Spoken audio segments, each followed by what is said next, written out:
Buenas and Biba Betnes. Good afternoon. This oversight hearing conducted by the Committee on Education, Public Safety, and the Arts is hereby called to order at 2:05 Chamorro Standard Time. Notice of the hearing was disseminated to all local media outlets on December 19th, 2024, with the second notice provided on December 25th, 2024. Notice of the hearing was also made known on the Guam Legislature's website and on the Government of Guam Public Notices portal. This afternoon, the committee will be holding its final oversight hearing on the Guam Department of Education for the 37th Guam Legislature with the following items on the agenda. Teacher, special education, and aid shortage status, AC vendor status, grass cutting contract status, refurbishment contract status, smarter balance assessment status, Southern High School gym and sports fields, surveyed textbook and equipment status, public health sanitary permit inspection compliance, management audit status, interscholastic sports status, audit compliance, auditor pay adjustment for GDOE auditors, Simon Sanchez High School construction, Simon Sanchez High School and JFK double session, as well as a school maximization update. I'd like to welcome my colleagues joining us today, Senator Tello Tairigui, Sidus Masi.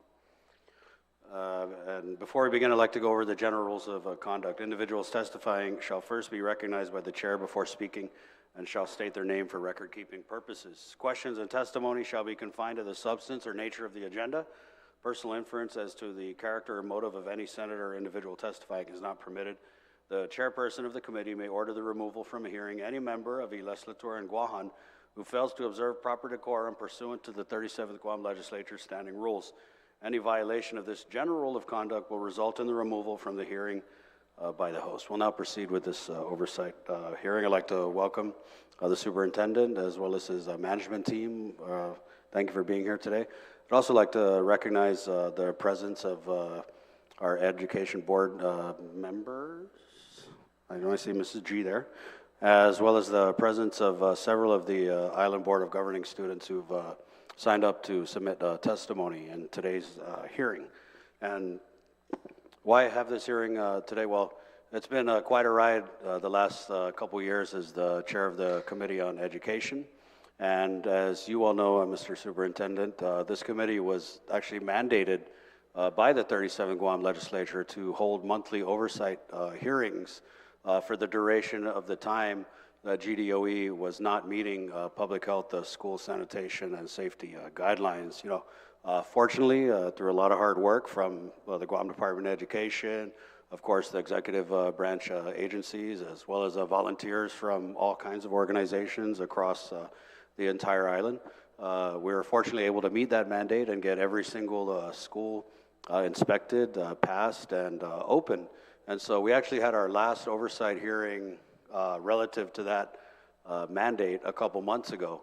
And so as we close out the term and get ready to hand the reins of the committee over to the incoming Republican majority, I did want to provide an opportunity for the public and the Guam Department of Education, as well as the committee, to have a sit down and get a status check on quite a number of items. And that kind of explains why the agenda was so lengthy, with about 15 items on there, because I feel like what we find out today is really going to guide the direction of the legislature for the next term. So again, for being here, and I know we have quite a number of agenda items. I've also got some testimony here that I'll share with you in just a bit, but Superintendent Swanson, buenas and off a day, and welcome once again. It's almost become your second home here at this public hearing room. But thank you again to you and your team, and you may begin with your presentation.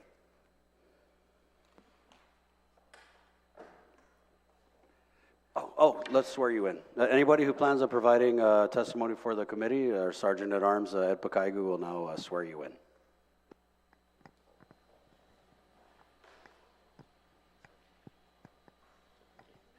Please raise your right hand. Under penalty of perjury, do you all affirm that any and all information you provide today, whether it be verbally, electronically, and in writing, be the truth, the whole truth, and nothing but the truth? Mr. Chair, under oath, you may proceed. Thank you very much, Sarge, for that. And Superintendent Swanson, you may now proceed. Thank you, Senator. It has been a fun couple of years. So, could I have the slides up, please?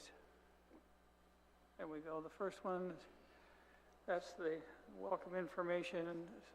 Next, go 2 slides forward and we'll get started. Okay, there is the whole agenda. We'll cover them in order. At some point, did you need me to stop so we can have discussion or ask questions? Please let me know. So going on to the first one, next slide. Do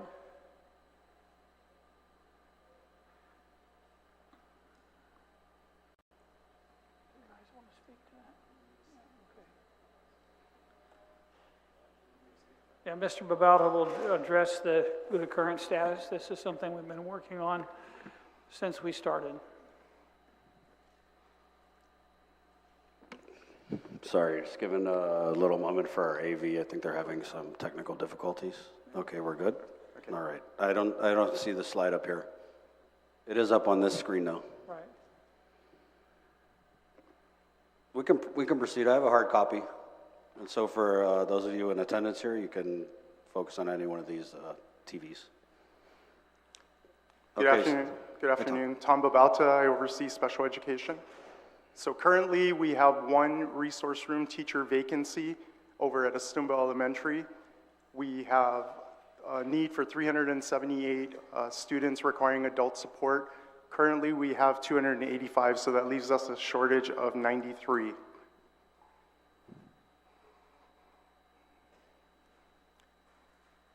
So as you know, we've had a long history of trying to maintain the balance of recruitment, and recently we were able to select 21 positions, but only 10 have been processed. So we're constantly battling attrition and people coming and going. But that's the latest numbers that we have up on top. Thank you, Mr. Babalta. I did receive concerns from constituents who have children attending Orda Chalampago Elementary School. The information I had received was count of 50 SPED students, but 3 teachers only and 6 one-to-one aides. 10 students with IEPs only require one-to-one aides. So do you have knowledge of this specific school situation? I know I've shared that information with the superintendent. Not exactly. So we need to remember that every school has a unique makeup. So even though you have students with an IEP, it doesn't require every student with special needs to have individual adult support. So it would be case by case. If you'd like, I can get that information to you based on per school. We also have it listed on our website on our dashboard, so you could take a look at that. But I work closely with all of the administrators, so I can get with Mrs. Moylan and take a look at those numbers again. Thank you. I appreciate that. And then, Tom, one of the things that we've been consistently addressing in these oversight hearings was kind of the idea of leveling up the special education aides. And so I know in the last hearing you had said that you were working closely with Dr. Mary Okada, Guam Community College, for the paraeducator boot camp. Do you have any update on that effort?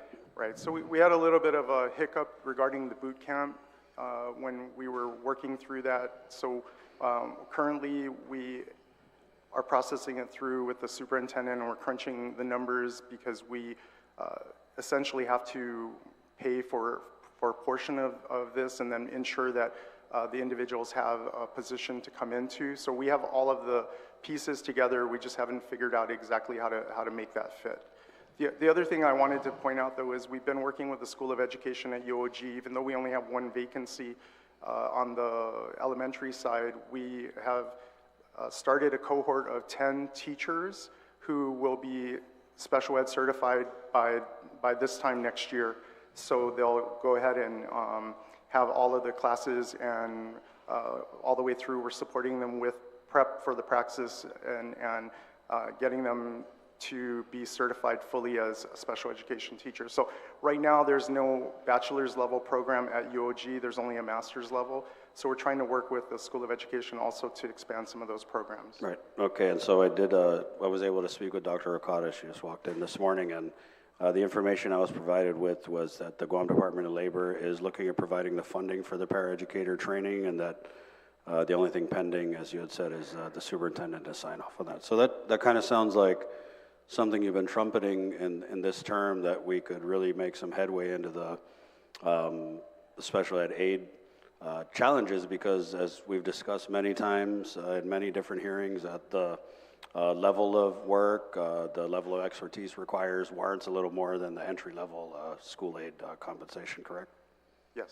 Okay. So I just, and Superintendent, I know we're going to get to the teacher shortage, but I kind of wanted to combine this question for Mr. Rabalta and yourself. But in the last couple of hearings, we've talked about certified teacher vacancy, and we've talked about the, I know that for the, it's called instructional coaches, right? And then you have personnel at Central who are certified to maintain the teacher certification. And we had talked about detailing some of these ICs out to the classroom to alleviate the shortages. And I've seen mixed reports in the media. I saw one media report where Deputy Superintendent Sanchez had said this effort was underway.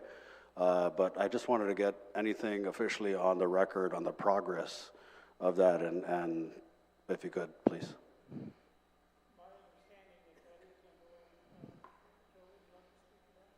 Also, I'd like to recognize Senator Joanne Brown. Thank you.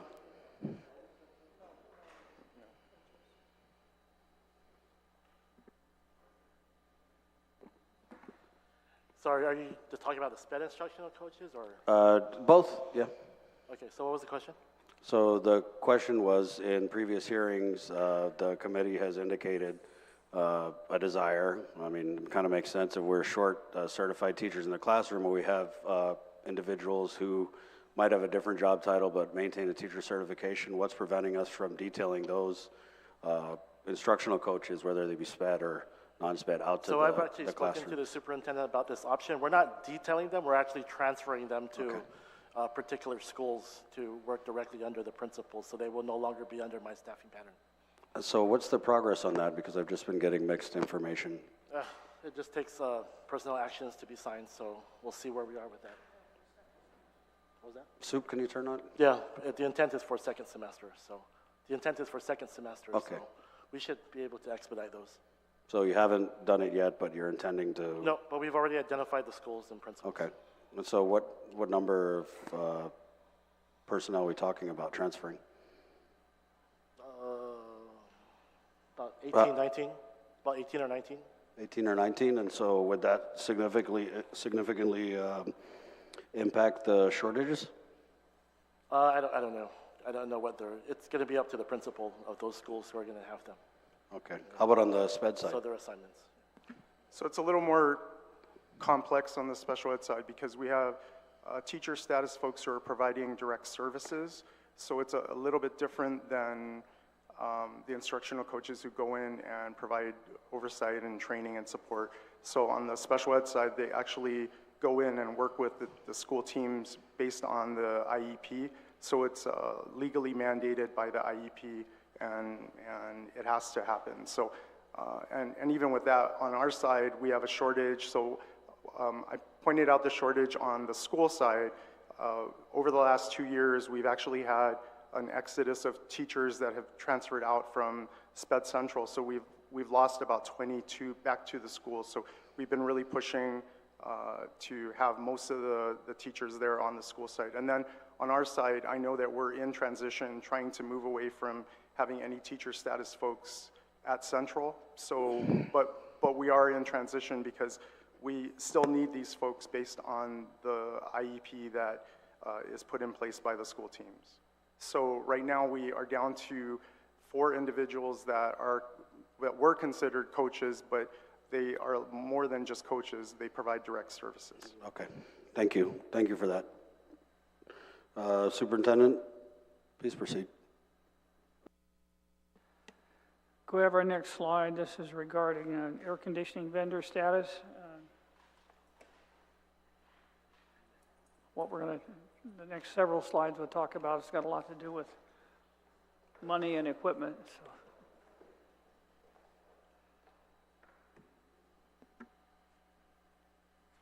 Good afternoon, Senator. Senators.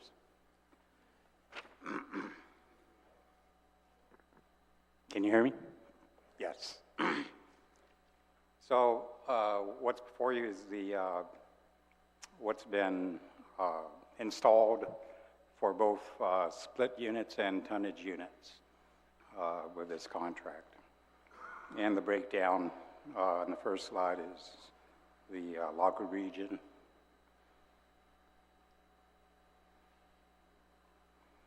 So we still have 482 remaining split units to install and 327 tonnage units.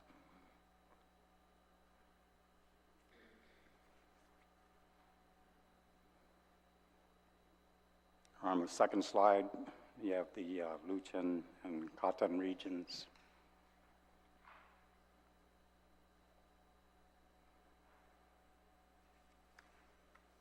And on the third slide, the Hadza region.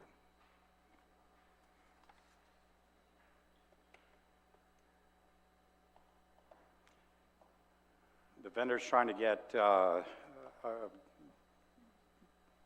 ducting, which is short on Guam, to complete a lot of these tonnage installations.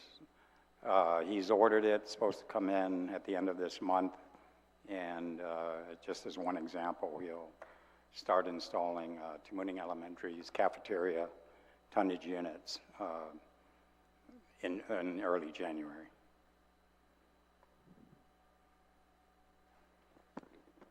What about JQ San Miguel? JQ San Miguel, I have a team double checking. We did fix DL Perez a week ago. Turns out with our 3 HVAC people on the team, we sent them up, had them take a look whether it needed servicing versus needed replacing, and all it needed was servicing. So we were able to get DL Perez up and running. I told the team this week that by Monday I want to report on JQ San Miguel's cafeteria, whether it's servicing or replacing. Okay, I appreciate that, because we attended, Ms. Gutierrez and I attended the Christmas program, and it was literally the hottest Christmas program that I attended, other than Ora Chalampago last year when they were out in the courtyard. And so the parents did express a lot of concern, so that you're working on that. Sorry, just to get into the specifics, Ukadu, I've been getting a lot of concerns about Ukadu. Yeah, Ukadu is a huge issue. The report I'm getting is there's 90 air conditioners or above, 90 plus air conditioners that have been down. As you know, Senator, that's a GEF contract school. Yeah. So I've been in contact with the individual in Atlanta. We're actually supposed to have a phone teleconference in early January because the original report I received was that those were all Typhoon Mawar damaged, but I have another report saying that only 15 of the 90 were typhoon. The other 65 or 75 were previous to Typhoon Mawar. They went down. So I'm trying to save the taxpayers some money, trying to get the contractor to say he'll accept responsibility for at least half of those, because it is in their contract to take care of the air conditioners. Right. Yeah, and it's frustrating for the students there, because that's one of the newer schools, and it wasn't built, you know, on an open air model. We actually have some portable units on loan up there, and teachers don't have anywhere to run out the exhaust vent, so it's a Right. very volatile situation. The other solution we have is when we eventually draw down some of our reimbursables from ARP, then we'll use that money. If the GEF contract won't cover some of it, we'll use that money to initiate a contract to get those ACs installed. I'm sorry to interrupt, but just to try to understand what this negative means as I'm looking at the chart. Yes, I apologize. Kind of don't understand how your school multi-split is installed, like for instance, in Alahan Middle. Yeah, I'll go back just as an example on the first school was Stumble. The bid was for 14. They ended up installing, on the split units, 14 was the bid. They ended up installing 17. So the remaining, it's 3 more air conditioners than what they originally bid on. It's just a method for us to keep track of How is how that- many additional units are. How is that possible when the bid goes out for 14, but yet you have 17? It was a requirement from the public health inspections. Right, no, I don't question that, I'm questioning the bid. This is a procurement process. Well, we're adjusting the numbers from other schools at the end. It's not like we're going to pay the contractor more. This contractor already did a supplemental contract with 10% of his original. So this is just a way for us to keep track of, okay, where do these other air conditioners need to come from to cover? But if you only requested for 14 in that area, then, and that's all you needed, why the extra? I mean, couldn't that extra go to other schools that didn't get air conditioners? Well, it was classrooms that did not have an air conditioning unit. Senator. The count was Sorry. was off in the original. Yeah, so basically they, for example, put a bid out for 500 air cons, and they're just being flexible in moving air cons around, but they're still maintaining the number that the bid was out for. And the reason why they needed this flexibility is because when public health was inspecting the schools, if a class didn't have an air con, they wouldn't be able to pass inspection, and so they basically installed extra air cons, but are reconciling it on the back end. Is that accurate? That's correct. Okay. Okay, thank you. Okay. So the delay on the tonnage units, and these are anybody who's going to a GDOE school and you're on a wing and you're awaiting the duct work, which is still being fabricated by the vendor. And so I know that we made some progress with some schools like Machinao, and I think there were a couple others, but where are we now with The delay right now is the materials. The vendor can do the fabrication, it's just he's run out of materials to do the ductwork. So that's all coming in. I've talked to the vendor a week ago, and that's all coming in at the end of this month. And then he will start fabricating ductwork to start installing the tonnage units.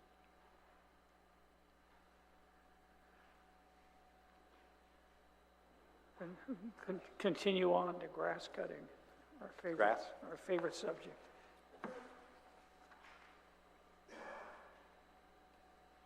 All right, regarding grass cutting, I'd like to introduce Mark Chrysostimo, who's my go-to guy. As you all know, I'm retired Army. He's also retired Army First Sergeant, so I know I can rely on him. July 30th, Guam Cleaning Masters sent us an email saying as of August 31st, they want to stop the contract. We have a new contract that's been initiated by Mark, and that hit us, it was 25 campuses that it impacted. So we still had another contractor, as on the slide, that covered 9 schools. The contract schools, that's part of the contract so 6 of those campuses were covered. But then the question became, how do we handle the 26 campuses that we no longer have a contract for? So we decided to go ahead and go out and purchase riding mowers, push mowers, weed whackers, and some blowers, and we put together a team from our maintenance personnel and had them go out and start cutting grass. 6 people. Mark leads that team, takes them out every morning. And if you want to explain the next slide. Hi again, my name is Mark Chrysostimo. So I have a team of 6 plus me, myself, and the schools that are not under. Sir? I'm the contract manager under DFAS. So I have 6 team members and myself going out every day in lieu of a contract, we're cutting the grass in campuses that are not under a contract. And like Deputy Paul said, we have the equipment, 2 riding mowers, two each of riding mowers, push mowers, and bush cutters. And we average somewhere around 11 hours of cutting operations. So it's roughly around a day and a half per school. And it depends on the size too as well. So Mark has a team on site at 7:30 in the morning. He notifies me when he's leaving DOE headquarters, and they're typically out there until 15:30. And he checks in with the principals first to ensure they know he's on the ground. He does a walkthrough with them, you know, in case the principals or the admin officer for the school, they tell them specific areas they're concerned about, and lets the team go at it. And then at the end of the cutting session, he gets back with that admin officer or principal and see if they're satisfied, and leaves the campus. He just came from Maria Joa? So we just wrapped up Maria Ujoa campus, and then we jumped to Chief Brody. Whose team is So at Chief my Brody team right is currently should be at Chief right now. We can I have departed the site after lunch and came down. We pull the next slide up. You can see the schedule for the out weeks, what's been done. The cycle is built so that they get done once a month. I guess just for me, the obvious question is this the way forward? Are we not going to put grass cutting services out to bid anymore? We are doing a contract again, but ultimately, as the DFAS, I would like to put maintenance personnel back down at the schools, 9 at one school, and they support 4 other schools. And that will be part of their responsibilities. So ultimately, I'd like to get rid of this contract. But for now, to get it starting until we're able to establish maintenance packages back down at the schools, we are working a contract. It's currently at our legal office. I just worry that this, I don't want it to become another thing where, 3 years from now, we're looking at the bush cutter and the riding mower is moldy and there's spider webs because we went out and we bought it, like the washing machines, No, in fact, my goal with what the legislature appropriated for maintenance is to package these units, because a lot of the maintainers I'm discovering are using their personal tools. All the tools that DOE had in the past disappeared when Dr. Swanson and I came on board, and I know military property accountability, and I'll make sure that all those tools are signed for and put in cages, and included in that package is going to be a couple of riding mowers, push mowers, all the stuff to do the grass work.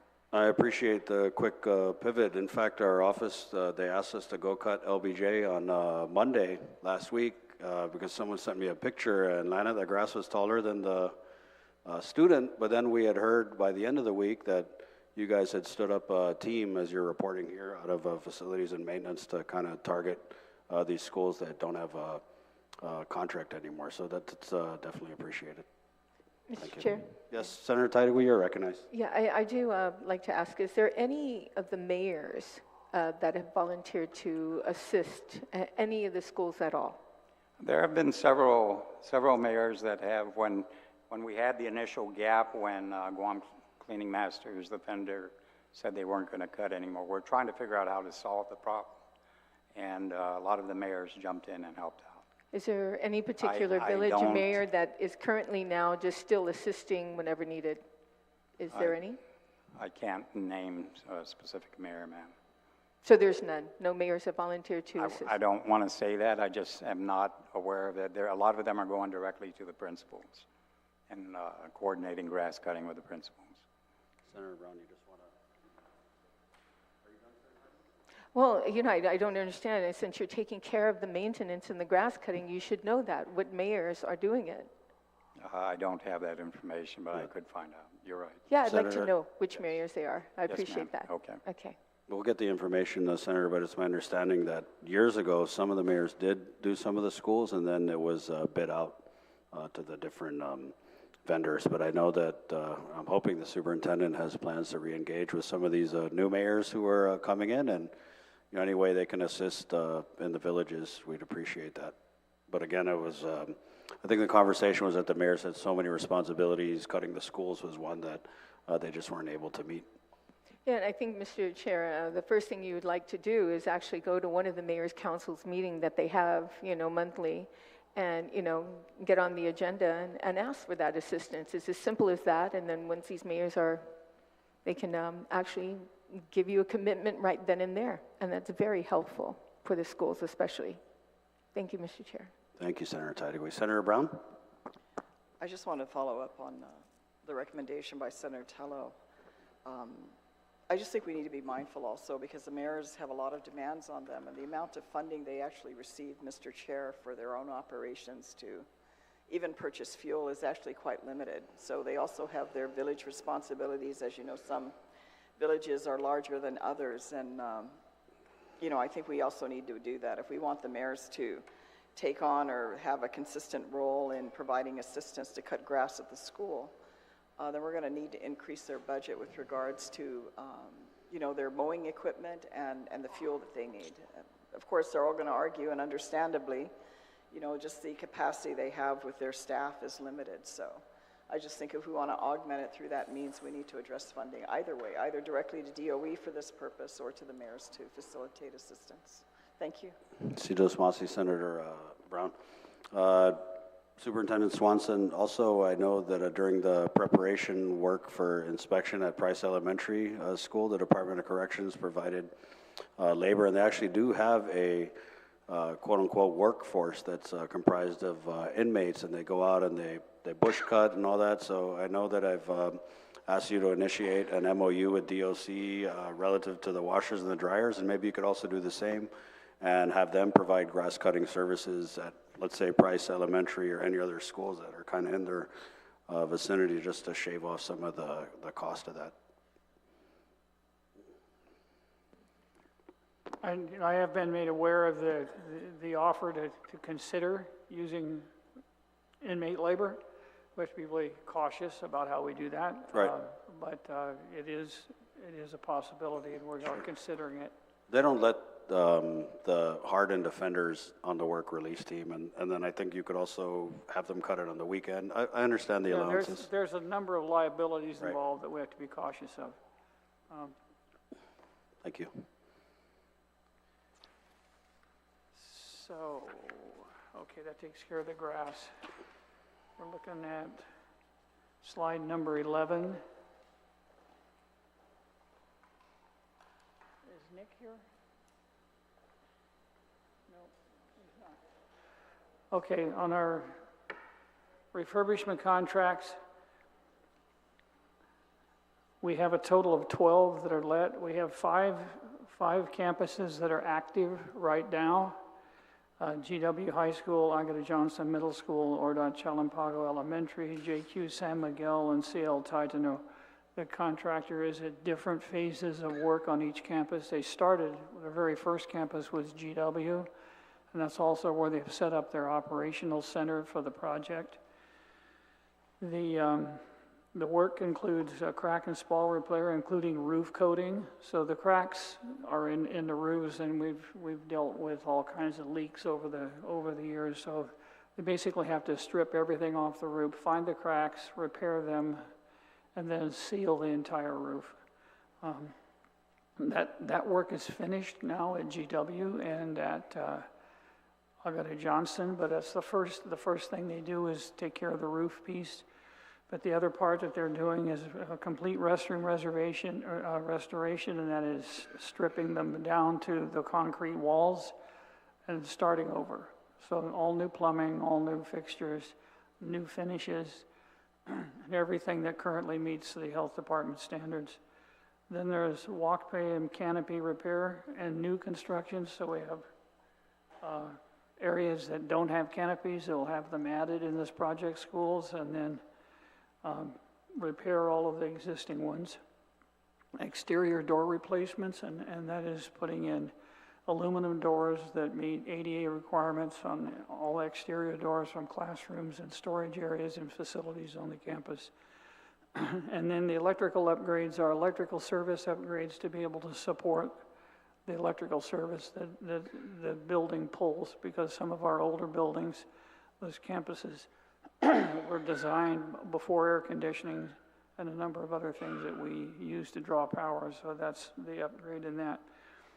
Cortec is going to be doing the next two schools are Jose Rios and Tamuning Elementary that they'll start on. The pace of work, the entire contract needs to be complete by late February, early March of 26.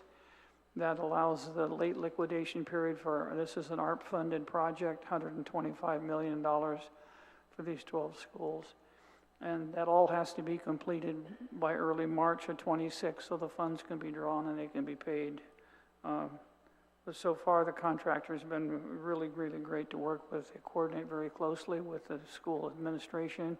They've provided extra safety personnel on site when they're working with students present so that we keep traffic flow out of areas where there might be a risk of injury.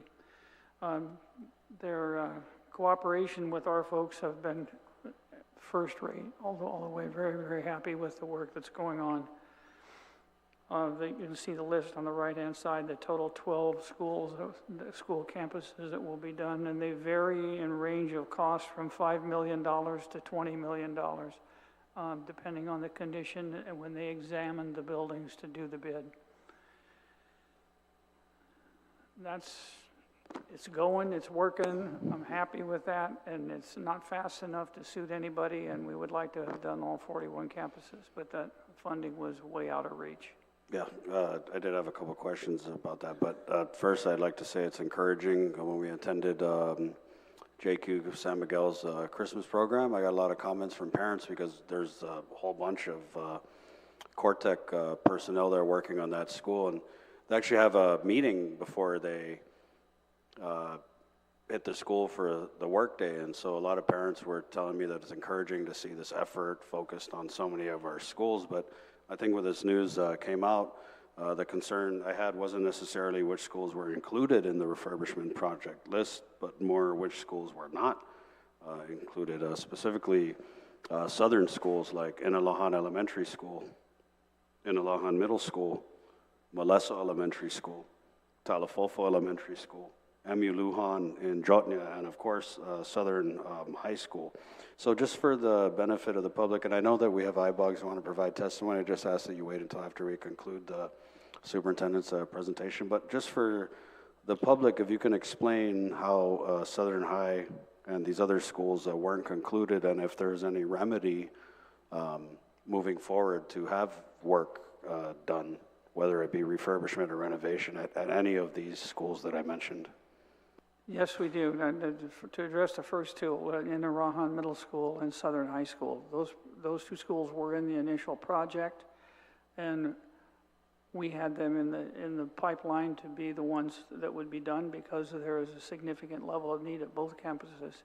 Unfortunately, there was language in both contracts that we could not change because it would change the nature of the entire bid for the whole package that was the bid for the whole district.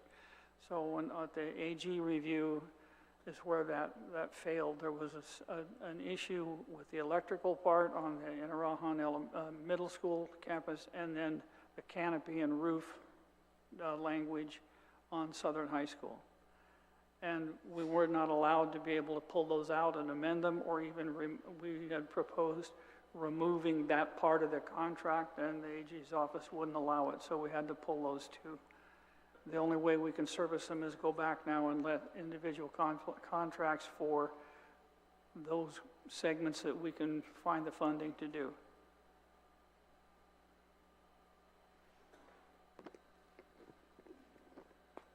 So Southern and Inalahan were originally included in the bid package, but are you saying there was an error? and how it was submitted That's and the correct, AG and the rejected it. language, because of the language where it was in the contract, they threw it out. And I was kind of So we iffy have on to- what we you have said to go about the back. I funding. can go back and work on those schools. I couldn't do them under that contract, under that bid. Okay. Now I have to locate the funds to be able, obviously, to pay any other contract. And that was in the original package that was going to be just at $120 million. We pulled those out and substituted other schools that were in rough shape. JQ, that's how JQ got in there. We substituted another school that needed a lot of help. We know that we have other campuses that need a lot of this kind of support. When Cortec bid the package, they bid the entire school district. And they also bid just a little bit over what our entire ARP grant was.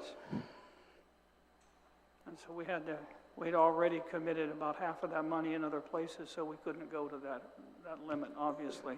So it kind of sounds like you're saying that Southern High School and Inalahan Middle School, you're trying to find funding for refurbishment and renovation for specifically those two schools? Yes, well, those two, but the restroom situation in most of our schools. So we're trying to put together the scope of work to do that work in those schools, along with all the rest of them that are not in the refurbishment contract. But restrooms and roofs are the big thing, and the public health piece, and then the durability of the campuses. Senator Tyree? Thank you, Mr. Chair. Mr. Superintendent, you're saying you're trying to find funding for these other schools. Do you have a dollar amount right now? I mean, you already have the contract for all these other schools, and then now, of course, those that were left out. How much more do you need? We have not totaled it out, but I have the individual estimates for each campus remember earlier I went through the 5 different scales of work that were going to be proposed. We have the price for each of those as an estimate. And what are you looking at, an estimate? I would estimate it at this point, just for the restroom piece, just shy of 50 million. 50 million? Yeah, 50. 50. Okay. Just another one. You give us these schools, and I'm glad that, they're working on it. And, I'd like to thank also the chair of education who's done so much. I mean, in 2 years, what he's been able to accomplish, I don't think anyone else has ever been able to do that and get these schools back into shape and make it safe for not just our children, but your staff as well. So I commend him for all the work he's done to do this. I mean, no other person I've known, and I've been doing this since, Senator Brown has been in this a lot longer than I have, but, since 2008, then I first got in 2008. No one has ever been able to accomplish this, so kudos to the Oversight Chair. Thank you. But, what I like to look at, too, are timelines. Every time somebody comes in front of us and gives us all these great things they're doing, there's never a timeline to it. And what I like to see is a timeline, because that way I can follow through with it. Okay, this project should be done. Why was it not done on time? Or maybe it was done earlier, then we can look forward to the other projects speeding up. So do you have a timeline with Cortex, since they're your contractor, to give you, when will GW be done with the crack and spalling repair and roof coating, things like that? So do you have a spreadsheet on timelines? The individual that's watching the construction process on that does have that timeline, but I'm looking at it from the whole project has to be complete by the end of February, beginning of March of 26 to meet the requirements for payment and funding, because that's the late liquidation period under the ARP grant that we funded this with. They have worked out a detail on each school, week by week, which work is happening. Mm-hmm. And we can access that, but it's not something that I normally would be looking at my level. I know that it's being done, and I've seen it. So I'm not taking anybody's word for it. But especially in construction. Right. If you've ever done work on your home and expect it to be done in a month, and next thing you know, it's already 2 months have passed, especially when it goes in construction. But you're saying by February, what, 26? Everything They have should, to be the done with all Cortex 12 project, schools. The Quartet project in which, you know, the 12 schools that Quartet has will be completed by February 26th. Yes. Okay. Thank you. Thank you, Mr. Chair. Thank you, Senator Tide. Senator Brown? You good? Okay. The soup, you know, just for the southern communities, I haven't got anything really concrete other than you're going to look for the funding and try and include the two schools in the project. Well, when you say look for the funding, do you have any, I mean, are you just going to come to the legislature and ask us for $50 million, or is there another stream of revenue that we're not aware of that you're planning to use, or do you feel you have flexibility in this existing contract to move things around and open up work for Southern? Of the existing contract, I can't move anything. Each school is contracted individually in that bid, and the price is the price that was bid for each campus. And when we package that to submit to the AG and the governor, that was within our budget allocation we had those windows in our grant that we had set aside for this work. That was $125 million.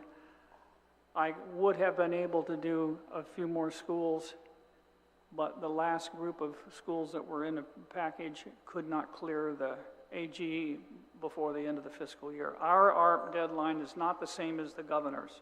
Ours was September 30th. Hers is December 31st. So I could have put 4 more schools in if we could have got the package from the AG to the governor for signature, but we could not. So that money we used to offset personnel costs, which we can recover part of that we can get back and use for these projects. But the list of projects that need funding are a lot longer than the list of the bank statement to pay for it. So I have to be real strategic about what we fund and when we do it. But going and doing the upgrade and corrective work for sanitation purposes and in the schools is the first thing that we want to do. Okay, so will Southern and Ilahan be included in that work? In Arahan right now, we're working on the electrical piece because that's the biggest deficit they have is the electrical supply for the school. Working with Guam Power on that to get it funded and get it done. Southern High School, we're still trying to sort through it. We're working on the gym right now to get it back online. And we're doing that with our normal maintenance crews and our normal maintenance funding. That's almost finished. It should be ready to go for the beginning of second semester, which is January 6th. Just one more concern before we move on, and this had been forwarded to me by just a whole bunch of constituents, kind of wondering as we have this conversation about maximization and decommissioning, consolidation, and possibly even closure of schools. Are there any schools that are deep in that discussion that are on the list for refurbishment and renovation? Because right off the top of my head, and I know Ocean View Middle School is one of those schools that always kind of falls in that discussion about combining, closing, consolidating. I haven't presented this information to the board yet, and it's not ready to be published. But I will say that in the essence of this is each of the schools that's in, especially the southern part of the island, there's a lot of passion and concern in each community about is the school going to be consolidated or make some sort of a change. There isn't broad-based support for that, but at the end of the day, the board has to decide that. I'll make the recommendation based on how I project the usage for those campuses to be taken forward 5 to 10 years, and then they're the ones that have the authority. They have the authority to name, open, and close schools. I don't have that authority. So that will be a much further discussion with the board and with other constituents, I'm sure, before they reach that decision. Okay. Next item. Okay, Smarter Balance Assessment. Joe, do you want to speak to that?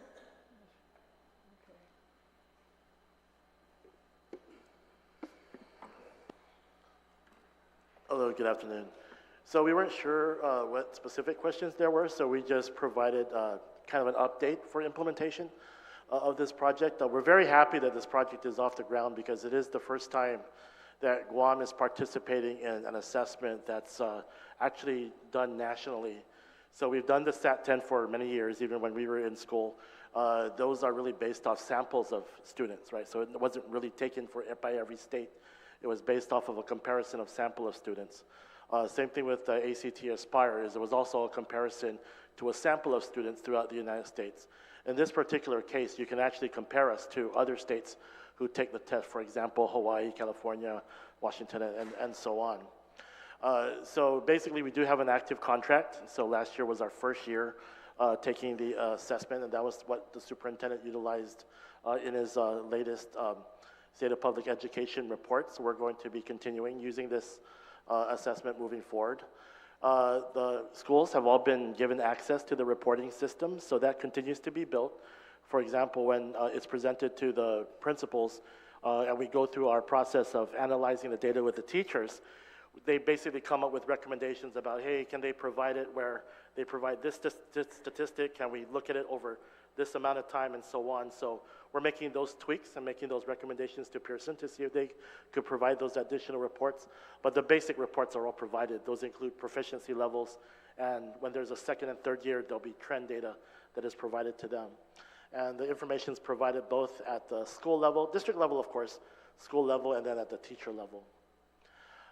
There's also a new system that's provided to teachers, and that's rolling out. We've provided to administrators and the testing coordinators, but now we're working on getting it to all of the other teachers. Those are called tools for teachers. This is something that all of those other assessment systems didn't have. So they never had lesson plans attached to it. They didn't have sample resources, and they didn't have sample assessments. So now teachers can create assessments that are directly aligned to the summative assessment at the end of the year. So basically, they don't have to wait to the end of the year to kind of see how well their students are doing. They're able to access the system, pull out certain items, pull out different types of tests that they could utilize. So that's being rolled out to the teachers now. And then lastly, the focus and supports to the schools. That's basically what, as the superintendent noted during his report, is what do we intend to do to help raise student achievement? And that's those three areas. You've heard this before about professional learning communities and the structured collaboration amongst teachers when it comes to lesson planning and student data. Standards-based instruction, assessment, and grading. That's ensuring that all the different parts of instruction are aligned, inclusive of what the curriculum is, the priority standards, skills, and topics, the implementation of those standards in the classroom, training for teachers in the instructional strategies, use of the assessment data, and then ultimately when students are not doing well, they're offered opportunities to be provided with interventions. And then lastly is kind of a reaffirmation of our literacy across the curriculum project. This was a project that was started several years back, but then kind of died down over the years. But especially with the implementation or the situation of COVID and the issues with distance learning and whatnot, and ultimately the impact that it had on student achievement, we decided to reignite that particular project where literacy across the board in all subject areas are not only taught but are reinforced through their lessons. Could I have the next slide? This is your schedule. Yes, so this is just a schedule for the interim assessment. So part of the interim, we have an interim assessment now already using AIMSweb data. That's a screener that's taken at the beginning of the year, the middle of the year, and at the end of the year. It's by the same company, aligned to the same standards, but the Smarter Balanced Assessment System also provides interim assessments. So what we're doing right now is trying to pilot the new interim assessments so that we have some type of transition. I mean, why have two separate kind of systems running? So this year we provided this is our first pilot year for the interim assessment that we have a number of schools who are taking. That data will be made available, and then based on that data and the feedback that we get from the schools regarding the interim assessments will be utilized for full implementation. We're looking at probably having one more full year of the current interim assessment. It's called AIMSweb, again, it's with Pearson. The reason for that is that would be one of the first times we have 5 years of clean, full implementation data. So we started in 2022 when we returned to face-to-face. Prior to that, it was kind of messy because of COVID. But basically you have year 1, year 2, year 3. This is year 4, we're looking at year 5. So that way, again, I just want to emphasize that this is the first time for a lot of us. It's pretty exciting because that means we can track students from wherever they're at during that first year. So if they're third year, third grade, fourth grade, fifth grade, and on, we can track their performance all the way across 5 years with 3 different intervening assessments during the year, and we can track that growth and see delays and whatnot. So it looks like we're gonna, again, 1 more year of full implementation of our current interim assessment system, but then transition to the smarter balance interim assessments. So that way the interim assessments are basically the same as the end of the year assessment. Right, and this is what it's all about, the academics. I felt like the media really only glossed over the superintendent's State of Education address, and that was the focus of the address, was these assessment results. And I remember the superintendent had characterized it as red is bad and there's just too much red. Unacceptably low. Yeah, unacceptably low scores, but then I think the caveat, if you want to call it that, was that we're seeing similar tracking with the stateside counterparts, I guess. But, the superintendent, you sounded very optimistic about these assessments improving in the fall. Can you maybe share some of your insight as to why you feel that optimistic? Well, what I know is that, first of all of our building leaders are taking the results very seriously, and they have the information in their hands down to the student level. It's by demographic groups, but also individual students. So they've been able to work with their kids, doing the interventions that we have, that we're using, that are research-based, that will make progress in specific areas of reading and math especially. And nationwide math is a huge issue. The interim assessments, they'll just now have the results when they come back in January to look and say, okay, we know we put these interventions in place, now we're going to see if they're working. And that's what the interim assessment is, to help understand. And also identify areas that they still need to work on. I expect that we will see significant improvement in each of our schools, but it will be different in each of our schools because the kids are different.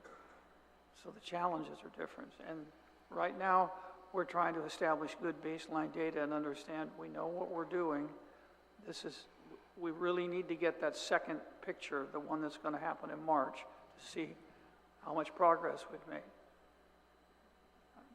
I know that my principals have taken it seriously, and the teachers have taken it seriously, and the deputy's team that's been coaching and working with professional development have taken it seriously.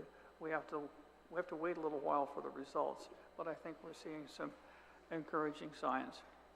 I had characterized this in the media as we've been shooting at the same target for 14 years, and maybe we need to look at who's shooting at the target. But from what Deputy Superintendent Sanchez is saying, it's that we've tried these different assessment tools. So basically we've been shooting at the same target, but maybe with the bow and arrow, throwing a machete, versus now you feel like we're more accurate with the tool that we're using for this assessment?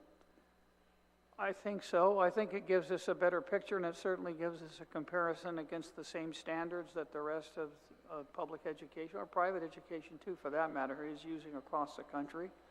So, because there are 2 specific assessments that are aligned to the Common Core standards. One is the Smarter Balanced Assessment. The other one is the PARC assessment.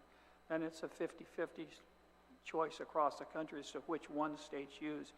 But generally, statewide, they use the same one across the state. Well, we're just a smaller version of that, so it's all across our district. But I'm trying to make the same comparison so we can look at, okay, where are we? What do our trends look like?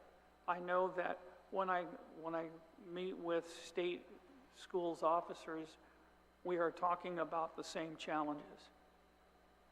We're talking about the same areas of performance. We're going to take a shift in direction on the tools we use for accreditation that really get into what student growth looks like. And that's going to come out of this data. But first I have to have a good data set. Remember, during COVID, we had a couple years with no data. Yeah.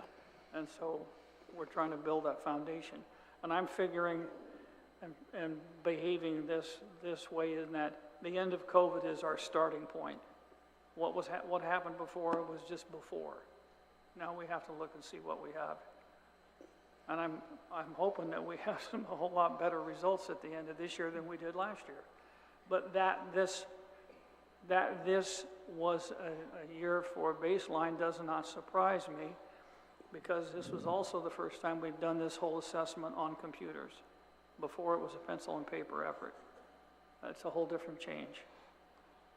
And it also has exposed places where we need to amp up how we're teaching computer use skills in our elementary schools. Some of our schools have got it nailed down, and some of them have more work to do with that. So it's making us tune things up, and that's happening across the district. Okay, but we're 4 years into a 5-year assessment, so I think at this point, there's probably no surprises where our kids are at, right? And it seems like you're already inching towards all the remedial stuff you have to do, based on the assumption that after we collect another year of data, it's going to tell us we need major improvements. Yeah, if I can clarify about the 4 years into the 5 years. So that's the current interim assessment that we've been using. Again, the title's Aiden's Web, so it's a totally different system from Smarter Balance. It's aligned to the same standards, but the purposes are different. So if you look at what, it's considered what's called a screener.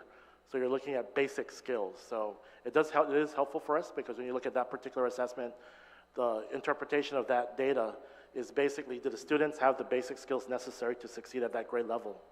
The Smarter Balance, as the superintendent noted, is different in that it actually assesses the standard and uses the same expectations that the rest of the country kind of has. I mean, yeah, I know that there's two different tests. There's like an Eastern core group and there's like a Western core group. So Smarter Balance tends to be the Western states.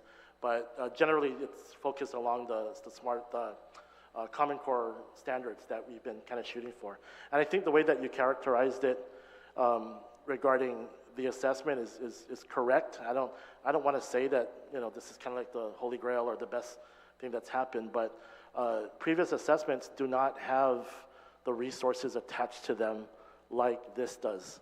And the kind of philosophy behind these two consortia, because these two consortiums are based out of the states, and their basic philosophy is not only are they assessing the states and the achievement in those particular states, but the intent is for students to raise their achievement. So they actually want them to get better. It's not meant to be a gotcha type thing. So the resources that come with this assessment actually give teachers lesson plans that they could say, oh, you know what, that's what the standard looks like. Oh, that's how it's going to be tested.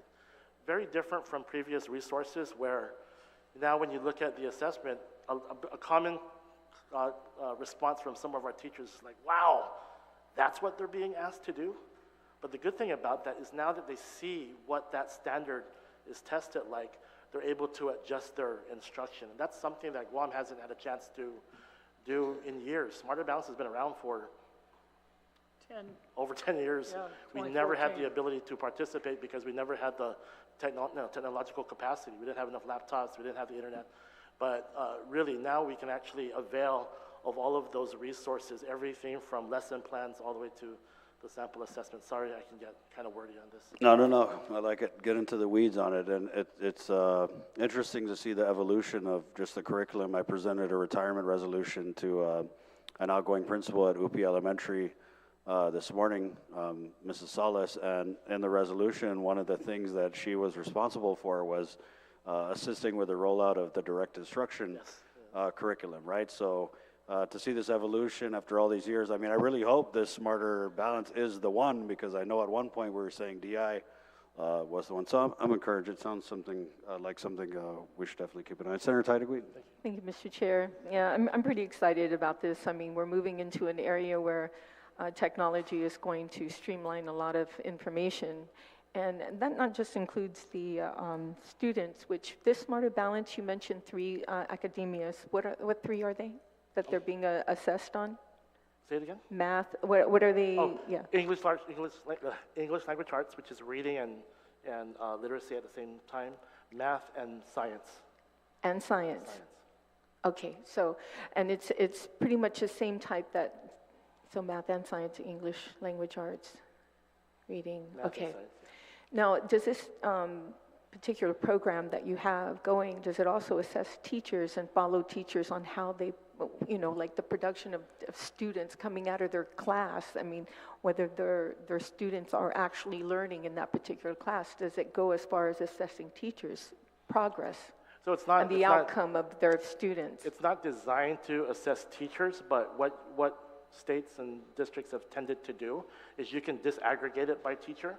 And as we know, when you do it by teacher, it's not, you really don't want to look at just like 1 year of data. You have to like look at a trend when it comes to these teachers. So definitely you can pull out the teachers specifically and see if there are different trends amongst teachers. In fact, that's something, I know the SOUP's familiar with this, because in the States they sometimes put those types of analysis into teacher evaluation programs.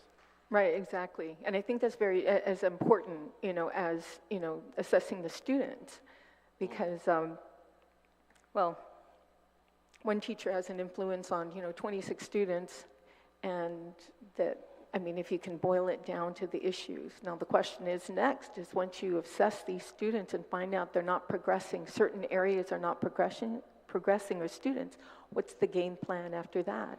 I mean, if it's lengthy on explaining the game plan, it's okay, but do you have, I guess my question would be, do you have a game plan when you identify these students that are not progressing? Yes, in fact, that's one of the first things that we do when we receive these assessment results is we take a look at the assessment results. We identify the students. See, when we do interventions, we try to address both students who are succeeding as well as students who are struggling. So with regards to students who are succeeding, we try to make sure that we reinforce that. In our instruction, we have teachers look at those students, and if they do need extra work or need extra supports, to continue to excel, we do that. But then we also take a look at those students who are what's considered middle tier, and unfortunately the lower tier. Is these are the students who might need previous years training, like work on some of the skills from the previous year. During the COVID times and when we were presenting after COVID, I was routinely asked about learning loss, right? And I made the comment about how for the top tier students, the students who are doing well already, when they came back into the system, they kind of just picked back up. Like they continued to be top students, they continued to be scoring at that level. In fact, our scores didn't look that much different in the top tiers. You're looking at 15, 20% kind of as our highest achievement. The ones that really got hit were the students who are at the lower level, the tier 1 students and the tier 2 students. A lot of students who were at that middle tier dropped to the first tier. And a lot of those students in that first tier, although you can't drop lower than the last tier, their scores also dropped. So what we've asked schools to do is to continue to provide those supports for those groups, whether it be remedial work or whether it be sometimes having opportunities to provide previous year's instruction so that they have a combination of current year standards as well as previous year standards that are done over time. We're seeing progress. We're seeing those students move up, but unfortunately sometimes for some of them, they're so far behind that it's probably going to take a year or two before they even get back to where they were normally, and then probably progress. So it's the bottom line is, yes, there's a plan and there is a process, but a lot of it has to do with dealing with those students who are most challenged. And this plan is sooner than later, right? I mean, as soon as you identify these students, it's done deal right away that they get the help they need. In fact, it was done during COVID, so after COVID, when we returned to face-to-face instruction, we've been Is this Smarter Balance an outright program for DOE to use, or is it a contract with a person who, they have the rights to this particular? Yes, so it's a consortium. So there's two major consortiums in the United States. One is Smarter Balance. The other one is called Partnership and Achievement, something I forgot what the name is. But they're basically two of the largest consortia of states. So states have worked together to develop these assessments. The copyrights are owned by those two consortia. I see. Okay. But within each one, they license them out to different vendors. Right. So our particular vendor who won the bid for that particular license is Pearson. It's the same. Is what? Pearson Pearson, Education. Yeah. And how much is it yearly? A little over $1 million, well, 1.1 million. $1.1 million for this program? Yes. Right? And you guys do it every single year? Every year, yes. Okay, thank you, Mr. Chair. Thank you. Senator Brown. Sorry, it's just an earlier question I wanted to ask. I know the superintendent had mentioned the ARP funding. I just wanted to ask if we can jump back to that real quick. Has there been any request at all for any of that money to be withdrawn back at this time, or are you fairly confident that what has been set aside for DOE and what you're obligating for the repairs and upgrades of the schools are going to remain with you until you expend it? At this point, I have no reason to believe that we would lose any of that money. Okay, I just want to verify that for We've the record. obligated it all. Okay. And you're fairly comfortable with that, and again, you mentioned you have up until February of 2026 to complete that process. That's correct. Okay, I just wanted to get clarification with that. Thank you very much, Mr. Superintendent. Thank you, Mr. Chairman. Cito Swansea, Senator Brown. Southern High School gym and sports fields? The Southern High School gym, that one is about to be fixed so that it's operational. The issue was the locker rooms, and we had to do quite a bit of work in there, and our maintenance folks are finishing that work up this week and next, so that it'll be ready for the kids. Well, ready to be inspected. We have to have that facility re-inspected because at the beginning of the year when we did the re-inspection, it was designated off limits. So to bring it back to life, we have to go and have it re-inspected. So we're getting ready to do that work. There's an initial interest that's been brought to my attention through Parks and Recreation and the executive branch to take over the outdoor athletic fields. We're supportive of that, but I don't have detailed information back on that yet. I've requested an update, but I still don't have it at this point. But we want to put that whole complex in service to the community and to include the theater, if I can swing that, but it's too early to be able to tell you if that's going to work, if it's going to happen. I've been told there's funding available, but I haven't seen anybody sign a check yet or give us an MOU that says, yes, we're going to do this. But we're trying to follow through on that, and I should have some concrete answers within the next 60 days on that. Yeah, my only concern that remains the same concern is that we're trying to enter into an MOU with a Department of Parks and Recreation that struggles to maintain the parks that are under its purview currently. I mean, no offense to anybody, but yeah, that's just why I'm scratching my head, you know what I mean? I'd be guessing if I thought that I would tell you exactly how that's going to work, and I won't sit here and do that. That's what we're working on. I would tell you that the overall maintenance of that campus is beyond our capacity, but we can't give up on it because we have to keep it active and take care of it. So we're going to continue. Right now, we're getting the gym up so that the school has use of it, and then we'll start on the rest of it as our funds will allow. Okay, yeah, gym should be the priority, and in fact, I get texts like every other day from students and teachers asking about the gym. That's why I put it on the agenda. Yeah, I understand, and I want it operational. That's one of our, when it's operational, it's one of our best facilities. Yeah. And we want to use it. Along with the athletic facilities at our other campuses as well. So the next slide you had in the group was survey textbook and equipment status. We have a warehouse full of surveyed books that are outdated, and we have a commitment to be able to donate those. I haven't seen the containers that they're supposed to go in to this week were dropped or not. They were scheduled to be. I don't know if they have been.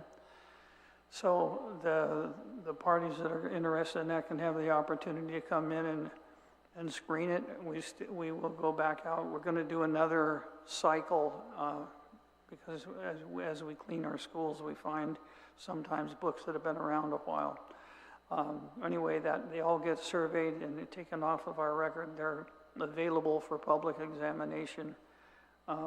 The announcements have been made again to people who might be in schools or entities that might be interested in having these things. We have developed a list of all of the materials that are available so folks can screen that and let us know that they want it, and if they're qualified to receive it, we'll give it to them.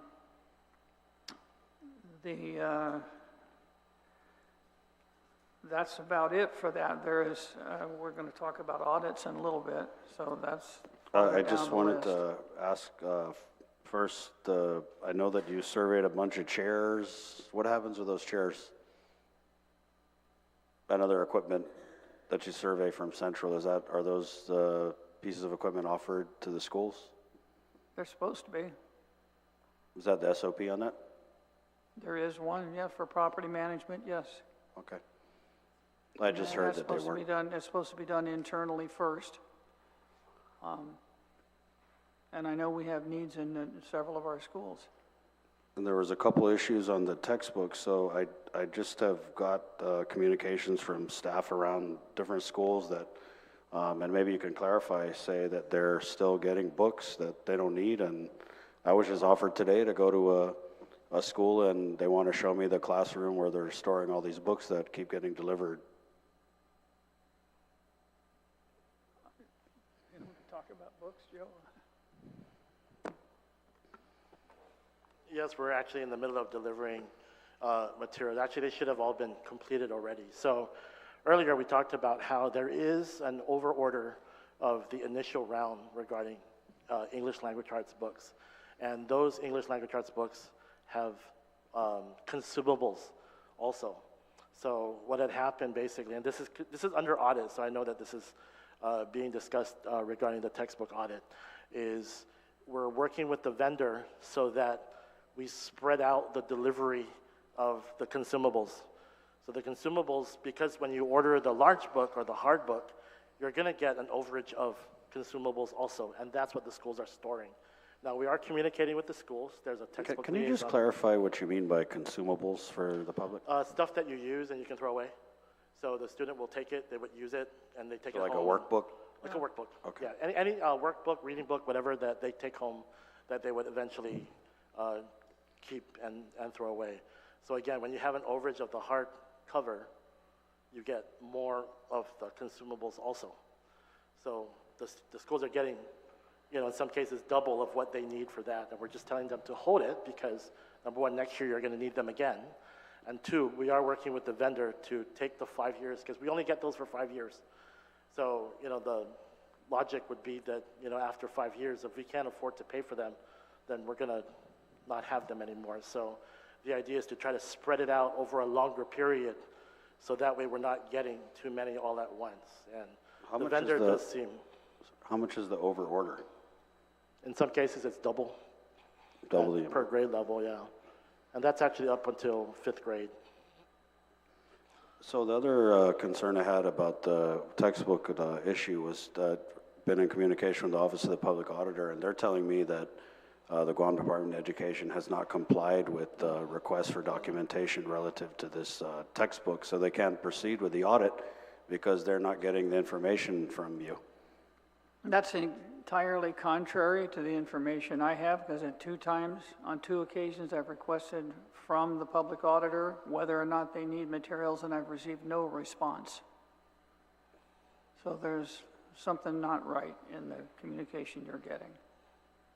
Yeah, and I just want to confirm everything from curriculum and instruction. I'm not the point of contact on the audit, so I'm not the one directly communicating, but all the documents that have been asked for that's in our possession have been submitted to the point of contact for DOE. I'm just saying that's what I've heard, that, yeah, there's some compliance issues. Deputy Superintendent Mr. Paul is the point of You're the point contact of for that contact, or audit. maybe you can clarify it. Yeah, everything that Deputy Sanchez gave me, I put on a thumb drive and handed to Marie Manglonia at one of our ESF committee, or Education Support Committee meetings. Mary Jo Maglonia. Yeah. Yeah. And then, so did you receive anything back from OPA that says, hey, we're good, we got it all, or? I did not get a note back. Okay. I think there's still, it's So tons of maybe that's where we're documents on at, that. because the communication I received, but they are reconciling what was provided, and initially, not everything that they asked for was provided, so maybe you guys need to exchange some emails, and Yes, sir. thank you. Senator Titlery? Senator Brown? Mr. Chair, I have to head out because I have some issues. I have to wrap up at my office today, but I did want to say, and I do want to relay to the superintendent, I know it's been a challenge since you came on board, and certainly for the members of your team. to address some very long-standing issues, obviously, that have existed at the Department of Education. And while I think we all collectively know there's a lot more work that needs to be done, I hope we get to the point that we're talking about how we're going to improve the academic performance of our students, because I think ultimately all of this is intended to do exactly that. I do want to thank you for your efforts. I know we've been challenging sometimes in our questions, our expectation, but we're certainly representative of what the public wants to see, whether you have a child at DOE or not. I think ultimately in our community, we want to see our children have the best opportunity for an education, the best opportunity ultimately for good quality of life. I think that's what collectively we're all working towards. I do want to thank you, Mr. Superintendent. I know you have a very tough job. I know your team has a very tough job, because when we look obviously at all the schools that need to be addressed and the repairs that need to be addressed, and of course, just trying to manage all that with the resources that you have, and sometimes even though we'd love to have more, the limited resources that we have, that you have to fund all these needs. I'm glad to see DOE is finally a little more on top of the issues of understanding what's going on in your classrooms, what needs to be done, and certainly what improvements need to be made, and having these things in writing, being able to account for it, account for the performance of what you're doing, is a significant improvement. And I do have to say, as Senator Tello I've been at this a long time. I started back in 1995. And so I think we're very pleased with the progress. I hope you continue to do so. We want to see those improvements ultimately. I see long-term educators like Senator Judy, Speaker Judy Wampat back there. I know we all want to see the continued improvement for our children. So this is my parting hearing. I won't be with you for the next round, but I do want to wish you guys well. I want to wish you a good holiday, to your board as well that is here. But continue to stay on track. I appreciate also, and I want to relay to our chairman publicly, I appreciate his efforts as well. He has taken on quite a challenge in assuming the oversight of education. He certainly could have picked other departments to work with. He took the biggest bite out of the most challenging area in our government between this and public safety. But I also want to commend him as well for his diligence, his effort, his continued involvement, not just here formally at the legislature, but I know all the time and effort that he and his staff has actually expended going out to the schools and being a real presence out there and seeing firsthand what the issues are and staying on track and expecting delivery of performance from the Department of Education. I think that's ultimately what we want to see. So thank all of you. I hope you have a continued good holiday and a better new year. And again, thank you for the opportunity for me to be here all these years, to be engaged. And, you know, I think we just want to see better for Guam, want to see better for our children. So thank you very much. And thank you, Mr. Chairman, for the indulgence. Thank you. Sidos Masi, Senator Brown, and I also want to thank Senator Brown and Senator Taitagui, as they have, their attendance in these hearings has been pretty impeccable, you know, and they've been very consistent in providing the guidance.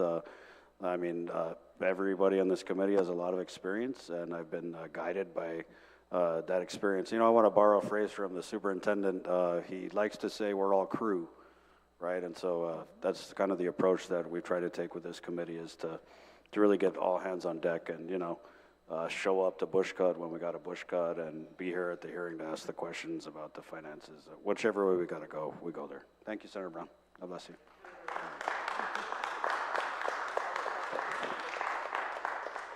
All right, I wish I could say that's it, but it's not. So the, I know. Well, you The next have that item- choice. Yeah, the next item, I mean, I was thinking this morning, you know, so we had mandated these monthly oversight hearings. We met the mandate when all the schools reached sanitary permit compliance, public health sanitary permit compliance. And now I get these press releases from schools that are now on their second